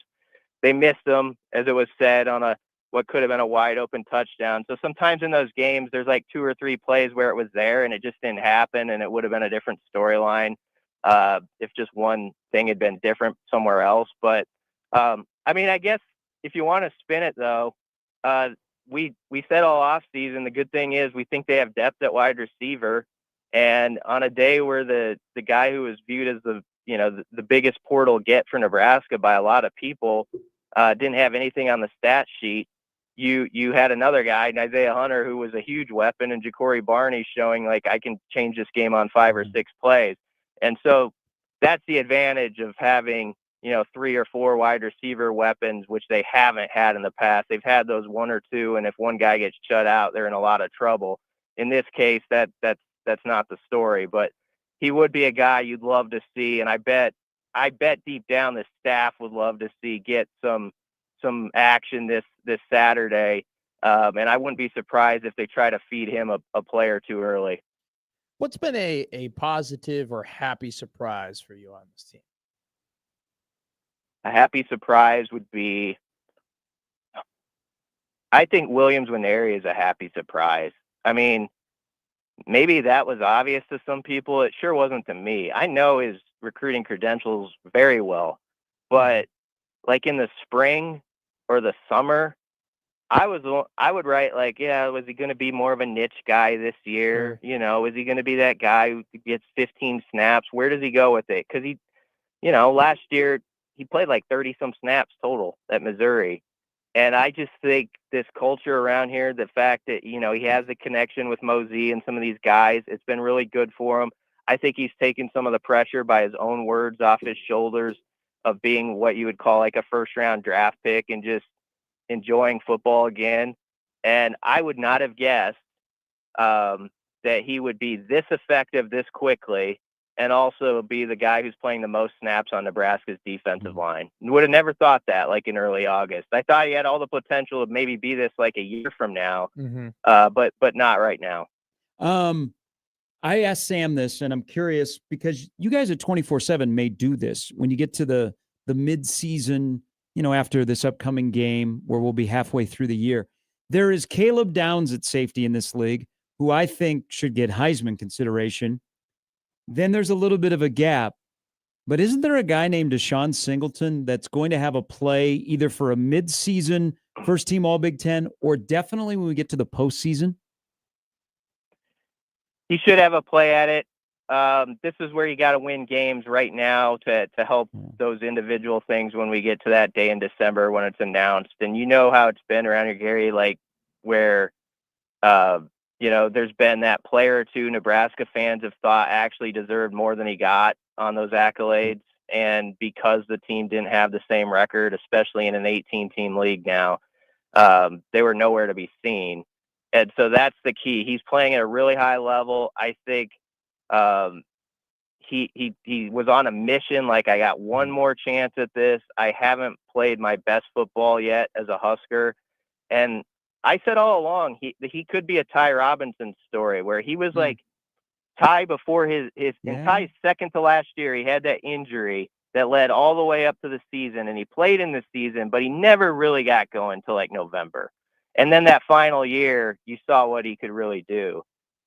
Singleton had much the same story with his injury before his year last year. So I just think he was more healthy in the runway, and it's helped him. And you're seeing his capabilities on display now. And Butler knows how to use them in a lot of different ways to highlight him. God, isn't that such an advantage? If you're a DB in this current defense, how John Butler spent a year with you. Yeah. I mean, those guys we thought were going to be good coming into this year, and they actually might. Well, I want to see them play a true passing offense this weekend. Mhm. But they actually might be better than maybe we thought, and I think all three of us thought Yeah. very highly of them coming into this year. Yeah, I would say so. Isn't it crazy though? This is how the narratives flip from week to week, and that's why you're only as good as your next time out. Because I mean, a couple of weeks ago, what would have the general conversation been around here? It's like, oh, Tony, they missed Tony White, Yeah. Yeah, great and point. John Butler, what he can't do it. What's this hire? And now it's the other way around. And of course, that can flip on one given Saturday. So, that's the thing. Like those guys know that. I mean, right now you're riding a little high. You have a little momentum, but you better take that next step. But he does have that secondary. I think playing well, but also it's partly because those guys, for the most part, you have Guthrie and Donovan who are younger players, but the rest of them are like fourth, fifth, sixth-year guys. They just know a lot of football, and I think so he can throw more at the wall, and they understand it probably better than some position groups across the country would. Yeah, fantastic stuff, BC. Safe travels out to the East Coast. We look forward to the coverage on Saturday. Yeah, thanks for having me, guys. That's Brian Christopherson. A lot of good stuff in there. Good conversation with Sam and BC today. I think Nebraska in the back end has done a really, really good job not getting 5 straight games of great help up front. Yeah.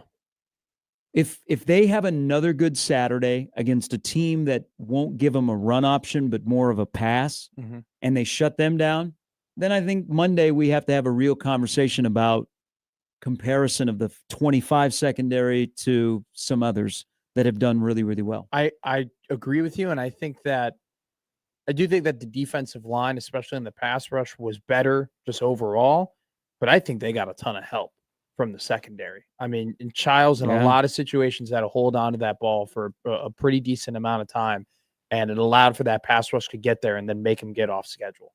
So I think there wasn't really too many like coverage sacks, but there were coverage pressures, and I think that was massive for the team. All right, we'll take a break. We'll come back. We'll sift through some emails and some tweets and some chats. Crossover's coming up top of the hour on this Tuesday. It's Coordinator Tuesday in Lincoln. Can we sneak in Mike Eckler? I mean, I've been waiting for an email to be like, hey, by the way, Coach Mike Eckler going to talk this Thursday before Matt Rule or something like that. We typically get that. Maybe he's the mystery guy. He's like a superstar now, though, because he's finally fixed the one problem that seemed unfixable. I mean, we were having a conversation of like, maybe this is a Memorial Stadium problem and not a coordinator problem. Just as you start tailgating for Saturday, Maryland is 115th in punt return defense. Nebraska is 17th in the country in punt returns. There it is. I've already said it. I said it at 6:21. Ja'Cory Barney will house one this weekend. We're back I think it's a good prediction. We're back with more after this on 1620 The Zone.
Megadeth. Yeah.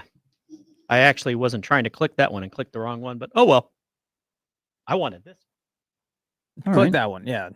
There you go. No, here I got Little- one for little you. bass. Where's my? Oh, it's right here. You Hold have on. never used that mouse. I used to all the time. Yeah. We played drops on the show. I used to play it all the time. Here we go. I'm scrolling because you played them yesterday and they made news yesterday. I'm trying to remember. Yeah. This is like when I tell my dad log into his Outlook. Jesus. This No. You know, I've seen him do this before. You know, This building has a ton of What is Red Hot Chili Peppers. Well, that doesn't surprise me. Um, Probably not a lot of Chance the Rapper in this Ah. building. Got you. Yeah. Yes. All right. Oh, Tom Sawyer. so we played Rush on the show Oh, yes. yesterday. Look at that. Look at that. They announced a tour. So they're only going to 7 cities. You know, this is the first time out without Neil Peart. The fact that they're only playing 7 cities tells me these guys just want to get out and play. They're not in it for a money grab. Sure. They just want to go out and play. They are in Chicago in July. I have seen them in concert before. Actually seen them twice. Great show. Primus opened up for them. Hell when yes. I I've hear they seen them both suck. times. If you know, you know. But I wonder, because I'm looking at tickets and because it's limited, like the ticket prices are going to be through the roof. Yeah. I also wonder how many people will travel because it's such a small tour that how many people will travel from city to city to watch them play. Should get them in the NRG lounge. And it's interesting. It's going to be hard to travel, Gary, because they're going from California to Mexico to Fort Worth, Texas. But then they go from Texas to Illinois to New York to Canada. Like, That's actually not hard to do. No. as Especially a today. fan, though, to go from If you love Rush, You'll and go. this might be it, and they're only doing 7 cities, see, those are the people that are going to screw with the ticket prices. I would go to them. I like Rush. It's one of the very, very few oldies that I would consider that I very much enjoy. They're at the United Center 2 days in a row. There's is it 2 days in a row? Because it looks like they're taking a day off between They are. performances because of, I mean, I don't know that they're equipped to go back to back, but they're doing like a Thursday and they're doing a Saturday in these cities. It's actually a great idea, but it's cool for me because I don't see it as a money grab. Let's do this big, huge tour. I Yeah. see it as, guys, let's just get out on the road. We want to play. That's All it. right. We just want to go play. We're out just to play music. See, because I'm not very. And you get a good show. You are very familiar in just like how promotions work and whatnot, and like schedules. To me, I just automatically think it's a money grab. But you are right in the fact that it only is so many different cities that it might just be some cool dudes want to play some music for the final time in front of a bunch of people. $500. $500? $500 a ticket. No way. Yeah, I don't know if I'm. That big sports book's going to have to come through big for you. $500 for a ticket. Has been. I was about to say, it's funny. You are right. So they play Thursday, July 18th at the UC, and then Saturday, July 18th. Hey, look, they're like Kawhi Leonard. You got to manage your load. Load management. Trying to be Please nicer. don't ever put Geddy Lee and Kawhi Leonard in the same sentence. I didn't. Apprentice's first birthday is right before that show. Maybe that'll be her gift. I don't think Rush is taking money from a fraudulent environmental company. Stranger things have happened, but I would guess no. Rush probably Wish Quitter has the done worst. stranger things. Yeah, I was watching him yesterday. Missed that free throw in game 6. If you make it. Exactly. that He game's missed a free over. throw. Ray Allen gets a bad rap for that. It was all Quitter's fault. Whoa. The Quitter is the first. That's the first time. That's I've what heard he's that been. No, that's what he's been known at in our house for several years. All right, weather at the Maryland game on Saturday. Uh-oh. If you're wondering, where's our weather guy Travis? Travis, I thought would get us a wind forecast. Instead, I got a 8-paragraph email about the wind and how it affects football and small hands, and it's not a crosswind. I know that wind was nasty. Yeah. That's not an excuse. That wind was nasty on Saturday. The wind will not be a factor over in College Park. Good. 66 and sunny, no rain. Oh, Winds out of the northwest at 10 miles an hour. It's going to feel like a fall football Saturday on Oh, a Big Ten yes. campus. It doesn't feel like a Big Ten program. They feel more like an ACC, Lefty Drizel, Len Bias, if you know, you know. Mhm. Let's play at the Cole Fieldhouse Mhm. basketball program. So sunny and partly sunny and 66 for kickoff at Yes. 2:30, 3:30 local. And you know what? There's going to be a lot of Nebraska fans there because where they are located, it is. If you live in the Triangle, Mhm. you're only about 4 hours away. There are going to be a lot of Nebraska fans, and there usually are when they go to play at Maryland because tickets are pretty easy and they're not expensive. And I still don't think, even though they're 4-1, that Maryland fans are going to come out of the woodwork. Now, if they would have been 5-0, probably a little bit more. Sure. Mhm. But it'll feel like a predominantly Nebraska crowd again on Saturday. Thank God that there's no win for this game because I think there'd be like 10 points scored if that was the case. You're hammering the under, eh? Yeah. I am hammering the under. It just, you kind of just look at the numbers. I mean, the strengths of Maryland is a good defense. Like all the analytics and vanilla stats indicate that Maryland is good at defense and Nebraska is good at offense. So that will be a great test for Nebraska's offense. And we can get even better litmus test to see where they are. But like Maryland's offense, and you brought this out in the beginning of the show, plays exactly into the strength of Nebraska's defense. And Nebraska's defense, more importantly, their weakness is their rushing defense. Their expected points added per rush is 129th in the country. They are like the 7th worst rushing defense according to EPA. But Mhm. Maryland's rushing offense is the 4th worst in the country, and they're averaging 3 yards a carry. So Maryland's not even going to be able to expose Nebraska's biggest weakness on defense, and their offense is going to play right into the strength of Nebraska's defense. I think it's going to be incredibly hard for Maryland to score. It just comes down to if Dillon plays the way that he did against Michigan State against Maryland, I don't think it's going to bode well for this offense at all. He's got to play a lot better. Can't be missing guys, can't be, pulling the ball down too early, can't be holding on to the ball too early. I love that he gets off schedule. I think when he moves and throws, that's when he's at his best. But it's like he's been fortunate to have not as many turnovers, in some of these games than he's had. He's probably should have had maybe 1 or 2 more interceptions this season. Can't do that against Maryland. John writes into the Echobank inbox about travel. I've heard some people like driving from here to go to the game. How far is that drive? About 1,200 miles. Yeah, it's lengthy. Yeah. Good luck. And that's John the game says, you pick? yes, Matt, travel from Fort Worth to Chicago is known to be very difficult and normally takes days. Well, I mean, Get on the choo-choo. And So they're in stop. Fort Worth at Dickies Arena. Tournament was. I Oh, think- Creighton was there a few years ago. Isn't that the Kalkbrenner got injured? They Yeah. played Kansas. They almost upset Kansas in the round of 32. I still Didn't they play maintain- at Dickies Yeah, Arena? I still maintain Creighton would have won that game if Kalk wasn't injured. Isn't that where Shaheen Holloway upset Kentucky? I think so. Yeah. So they're in Fort Worth. getting you two rolling about college basketball is incredible. They're in Fort We Worth. were doing a pregame from a hotel room in Palo Alto for that game. Hell yeah. Yeah. Oh, you were. Yeah, we had I was split. like, Yeah. Oh, no. Yeah, me and Garrett. Oh. We hadn't met yet, but we were there.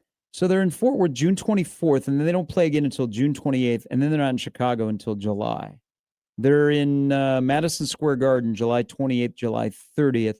You think the Knicks victory parade will be out of there by then? Maybe. Okay. What victory? You mean the Liberty Victory Parade? I don't.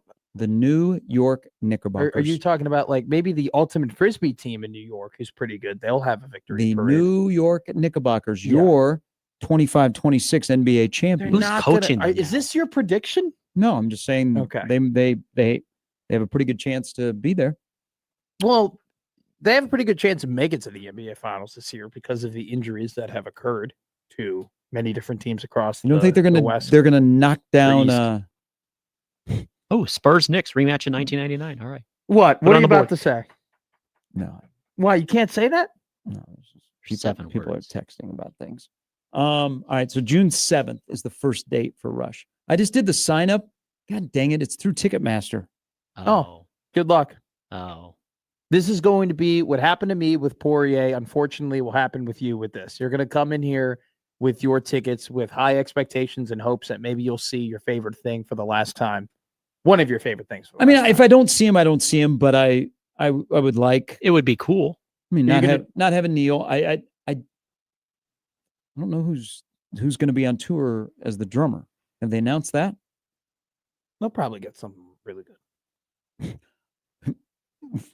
Just a random guy out of a cover band. Yeah, It'll work. They why just not? say, hey, Bruce, Yeah, what are you doing this weekend? You want to go to Kia Forum in and LA play. and play? Do Yeah, I was With- hoping with- you'd ask. With Rush, where people in attendance are paying at the bottom line $500 for a ticket? Yeah, why? Well, I got to check to see if I can get off from the plant. You know, I don't have a lot of vacation days Got the left. kids this Wouldn't weekend. that be a great bit that every city they're in, they go and they find a Rush cover band and they just take that drummer and they have him drum from Rush? I've always wondered that's good. You know, I've always wondered, like, what do the main band think of cover bands? The only one I ever heard Hmm. speak of it. So, working for Jimmy Buffett, and there is a couple of really good cover bands. Sure. We talked about Midget Kiss They a few were. weeks ago. I got the one-time impression because Jimmy Buffett played for us.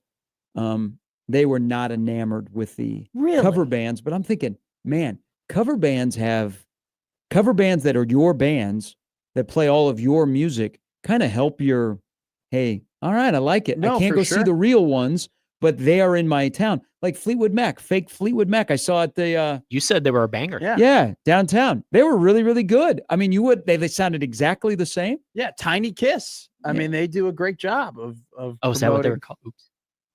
Well, that's the game at the Fort Myers Miracle. Tiny Kiss. Yes. Right. Yeah. And you said Kiss was they approved. I think Yeah, it would, Kiss embrace them. I think it would be great if I were a band, I would enjoy if there was a cover band and be, hey, imagine if someone did cover radio of us, you know? Yeah. Wouldn't that be a compliment? Wouldn't that be a compliment if someone went on a microphone and they tried being Gary Sharp Sure. and try, you know, Sure. But I'm trying to get on board. I'm thinking. then I can just cover go, radio? play golf. Look, I would I think definitely. Dave. So Pete just said this. He goes, "Not everybody." Dave Matthews Band. There is a popular traveling cover band of Dave Matthews, DMB, that I guess they do not approve of. They've not given their stamp of approval. Now here's You have my to? here's my thing though, Gary. If I was a band and I saw a cover band do my stuff and they were bad, right? They weren't a Yeah. good band. I'd be like, hey, this isn't good for my brand that you're coming up here and you're butchering Sarah Smile. You know, you can't do this. All right. You got to find a new cover to do. You got to find a new band. Now, if I went to a cover band and they were incredible, like your point, like they sounded exactly like Fleetwood Mac, I'd be like, hell yeah, dope. You're telling, but if you go up there and you suck and you're terrible Yeah. and you're like, and you're that cover band, I'd be like, no, dude, this is bad. Now people think my music is bad because you're bad at singing it. Texter Rachel wonders, do cover bands have to pay royalty fees? Good question. Oh, I don't No. know. I probably learned that in a book somewhere at the CoJMC and totally forgot. I don't think they do. Would it be considered? They can't record. No. So you're not putting any music out. No. I don't think they have to do Like, royalty hey, fees. Stairway to Heaven, we do it better. Because do you have to pay a royalty fee when you do karaoke? We're loaded Zeppelin. Do you have to do a royalty fee when you do karaoke? No. You don't have to. You pay- are our expert. You don't have to. You don't have to pay 4 cents to rap. Dixieland Delight or whatever you Hmm. sing. Rap. I mean, there's got to be a Not Rush rap. cover band out there. Maybe I won't pay $500 to go to Hush. Chicago. I will pay a $5 cover to go see a Rush cover band in Wausau. Would that actually be funny if a Rush cover band followed Rush? We got a and they station up did- there. They and can hook you up. And they did performances. That's what Buffett's do. So they know. Oh. So when Okay. Jimmy was alive and the Jimmy Buffett band would play, the Parrot Heads, this cover band usually would go to that city like a couple of days before and they would play because he had such a loyal following. They would follow him from city to city. And so they were usually in the next city before that night of the concert. And so they would play at a local bar. And See, but that would be a good pregame. Like if I would go to a bar before the concert and listen to a cover band. I mean, it just comes down to, are you paying for the real experience or the fake experience? It's, sometimes the fakes are better than the reals. Jimmy? I'm thinking. Yeah. I'm trying to be a better person. I'm a father now. Good question. Put that out there. On Yeah, you. that should have been a poll Yeah, question. You that should have is- said that 6. You know what? Save it for the crossover. Great idea. Yeah. I don't think. Ask I your don't think I wanna coworkers. talk about Save that. it for the crossover when we also save everybody we need to stop telling visitors to Omaha, Nebraska that you got to try a Runza. Okay? Just stop. Whoa. Just stop. Why? That's a hot take. Runzas are not for everybody, and then they have a bad impression of our state. But Let I'll- them experience the Runza on their own. Okay. That's what I say. But a lot of people like take deep pride in Runzas and having people have Runzas and are proud of Runzas. Hey, I'm a huge fan of Runza. You know Me why? too. Because of Burgers. what Nebraska did. If you have the app, you know. What did I don't have the Runza Well, app. then you don't know. It's a secret. You should probably get that app. Okay, why And when can't Nebraska you just tell plays me? well. Just tell me. I can't tell you. Why can't you tell It's me? a secret for only people that have the app. They still doing the Big Mac sack? Not at Runza, they're not. We're back with more of Gary and Matt with Jimmy after this on 1620 The Zone.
I just saw Tom's column about Penn State and Rule. Should tell. Penn State fans would be livid if they hired Matt Rule right now. But maybe, I mean, Penn State has not had any growth in their program since 2016 when they last won a Big Ten championship. And since then, they're 0-8 against Ohio State. And Rule is a grower, not a shower. Well, that's one way to put it. Man, if you just turned on your radio right there. From this perspective though, Gary, like I think he'll do both. I think he'll do both here. In an actual conversation, like Matt Rule went to Temple and Temple was out of the dumps and he grew them, right? And he did that with Baylor and he's doing that with Nebraska. Matt Rule has never in his coaching career as a head coach entered a situation where it was already grown and he had to get him over the hump. Yeah. Like that's never been asked of him to do it. And frankly, he hasn't really been at a place long enough to get over the hump. Yeah. Like that's everywhere he's been. As soon as he has some sort of success, he ends up leaving for a better job. Patrick writes in, he goes, Gary, we met at Steelhouse when it was the rumors of Fleetwood Mac. I remember the morning after, don't- man, you don't- couldn't stop raving about it. Sorry, I don't recall the meeting, but I do recall the show. Yeah, rumors of Fleetwood Mac were really, really good. Terry writes in, he says, hey guys, deciding if White Walls, deciding if they should play drums for you. Let me think it over. I got a guy on the other line about some White Walls. I'll get back to you. That's how it would probably go. Hey, want to go on the road with Rush? John says we went and saw Britt Floyd at the Orpheum. I didn't think anyone could ever cover Pink Floyd, but they sounded perfect. It was awesome. I've just never been to a cover band. I've never done one. I don't go to. I just haven't been to like concert. I haven't lived life. So much. Well, now that you're Omaha Matt, you work at Jimmy? a radio station.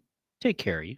There's just I mean, I've been spoiled in terms of like going to nice concerts and stuff like that. But I don't know. Like, I probably should do that more in my life. Or go to more. Like, I should probably substitute like a Monday Night Raw or a Friday Night SmackDown or a sporting event for like a proper concert. Maybe I go to Tate McRae. Maybe this is like my. There you go. I thought you were already going. Yeah, Well, Isn't that coming up? I thought so. It's like in a week. The Jonas Brothers were here last night. Last night they were here. I think so. That's what I saw on someone's Instagram. I had no clue. Well, we have a beautiful arena. Okay. We are like the Monday, Tuesday routing city. No joke. Like Kansas City, Chicago, Denver, you're getting the weekend dates. Omaha, you're getting Sandler in 2 weeks on a Tuesday night. Oh yeah. Oh, I'm pretty sure like Creed was on a Friday, but there was some pretty big like artists in Lincoln who were like, oh yeah, they're playing. I think Cody Johnson played on like a Thursday, and he was like, oh no, he's on his way to Kansas City where he's doing 2 nights there on Friday and Saturday. Jonas Brothers were here on a Monday? I think so. Oh, That's what I saw. I saw it on 2 people, coworkers' Instagram. Tate McRae is on Thursday. There you go. You missed probably bad have to- football. You probably have to make a decision by then, right? All right, I thought you bought a ticket. I didn't buy a ticket. I was offered to buy a ticket, and then I declined to buy that ticket. And You need to then be in I've the been front waiting. row. No, now it's gone down. It's only $50 now. Look at that. Smart man. You wait and you get rewarded. See, but I want to be able to see the stage real nice, See how they set it up. And Oh, lighting. yeah. No, for sure. How they set it up. Yeah. All right, Corey says a Michael Jackson tribute band comes to Orpheum and they're incredible. I did go see MJ the Musical back in June at the Orpheum, and they do all of MJ's songs. Michael Jackson's got to be the best guy in terms of impersonators, right? I'd go with Elvis. The guy that's on Sunset Strip, that's across the street from where Kimmel shoots a show, outside of Mann's. That is an awful Michael Jackson. Just because you have a black fedora and a bedazzled glove and you can gyrate your crotch at me doesn't mean you're a good impersonator. Quote it. That's Put good. on the quote. 16 tone is out of context just because you can gyrate your jock at me. Have you ever seen the great video of a Michael? Stop it. Don't gyrate. That wasn't your cue. Have you ever seen I do give a thumbs up. MJ the Musical. Can you do Really, a really good. wee? Not even going to attempt to. Why not? I'd be, It's fun. you know what? I respect the dead. It's good. It's October. Have you better. ever seen this viral video of one Michael Jackson impersonator watching another Michael Jackson impersonator? And it was a quote tweet, and it was like, wow, he really thinks it's him. Like the Michael Jackson impersonator thought that the guy was like he was actually Michael Jackson. The guy got lost in his job. Now, I can't answer this because I immediately went back to football. The former Browns receiver. Well, Michael Jackson's actually a corner for the Seattle Seahawks. Michael Jackson was a receiver for the early and mid-90s Browns. Pretty good, too. Wasn't Coached by Bill wasn't there a Belichick. Michael Jackson who was wide receiver for the Steelers? You need to stop this conversation because this is what's going to lead to. What? Can you imagine if Dylan was watching Patrick and Patrick was watching Dylan? On that note, crossover is coming up next. What do you mean? Nobody brought that up except for you. But see, tie it all the way back to Nebraska, and that's how you end it. Hey, real quick, before we get off the air, just want to let you know this week's zone half-off deals from Jungle Driving School. Jungle Driving School is where they turn first-time teen drivers into confident road-ready explorers. Comprehensive driving instruction package is $549 in value. You can get it just at $275. Go to 1620thezone.com to get more details on this week's half-off deal. All right, we'll talk to you tomorrow at 6 with another edition of Gary and Matt with Jimmy at 1620 The Zone.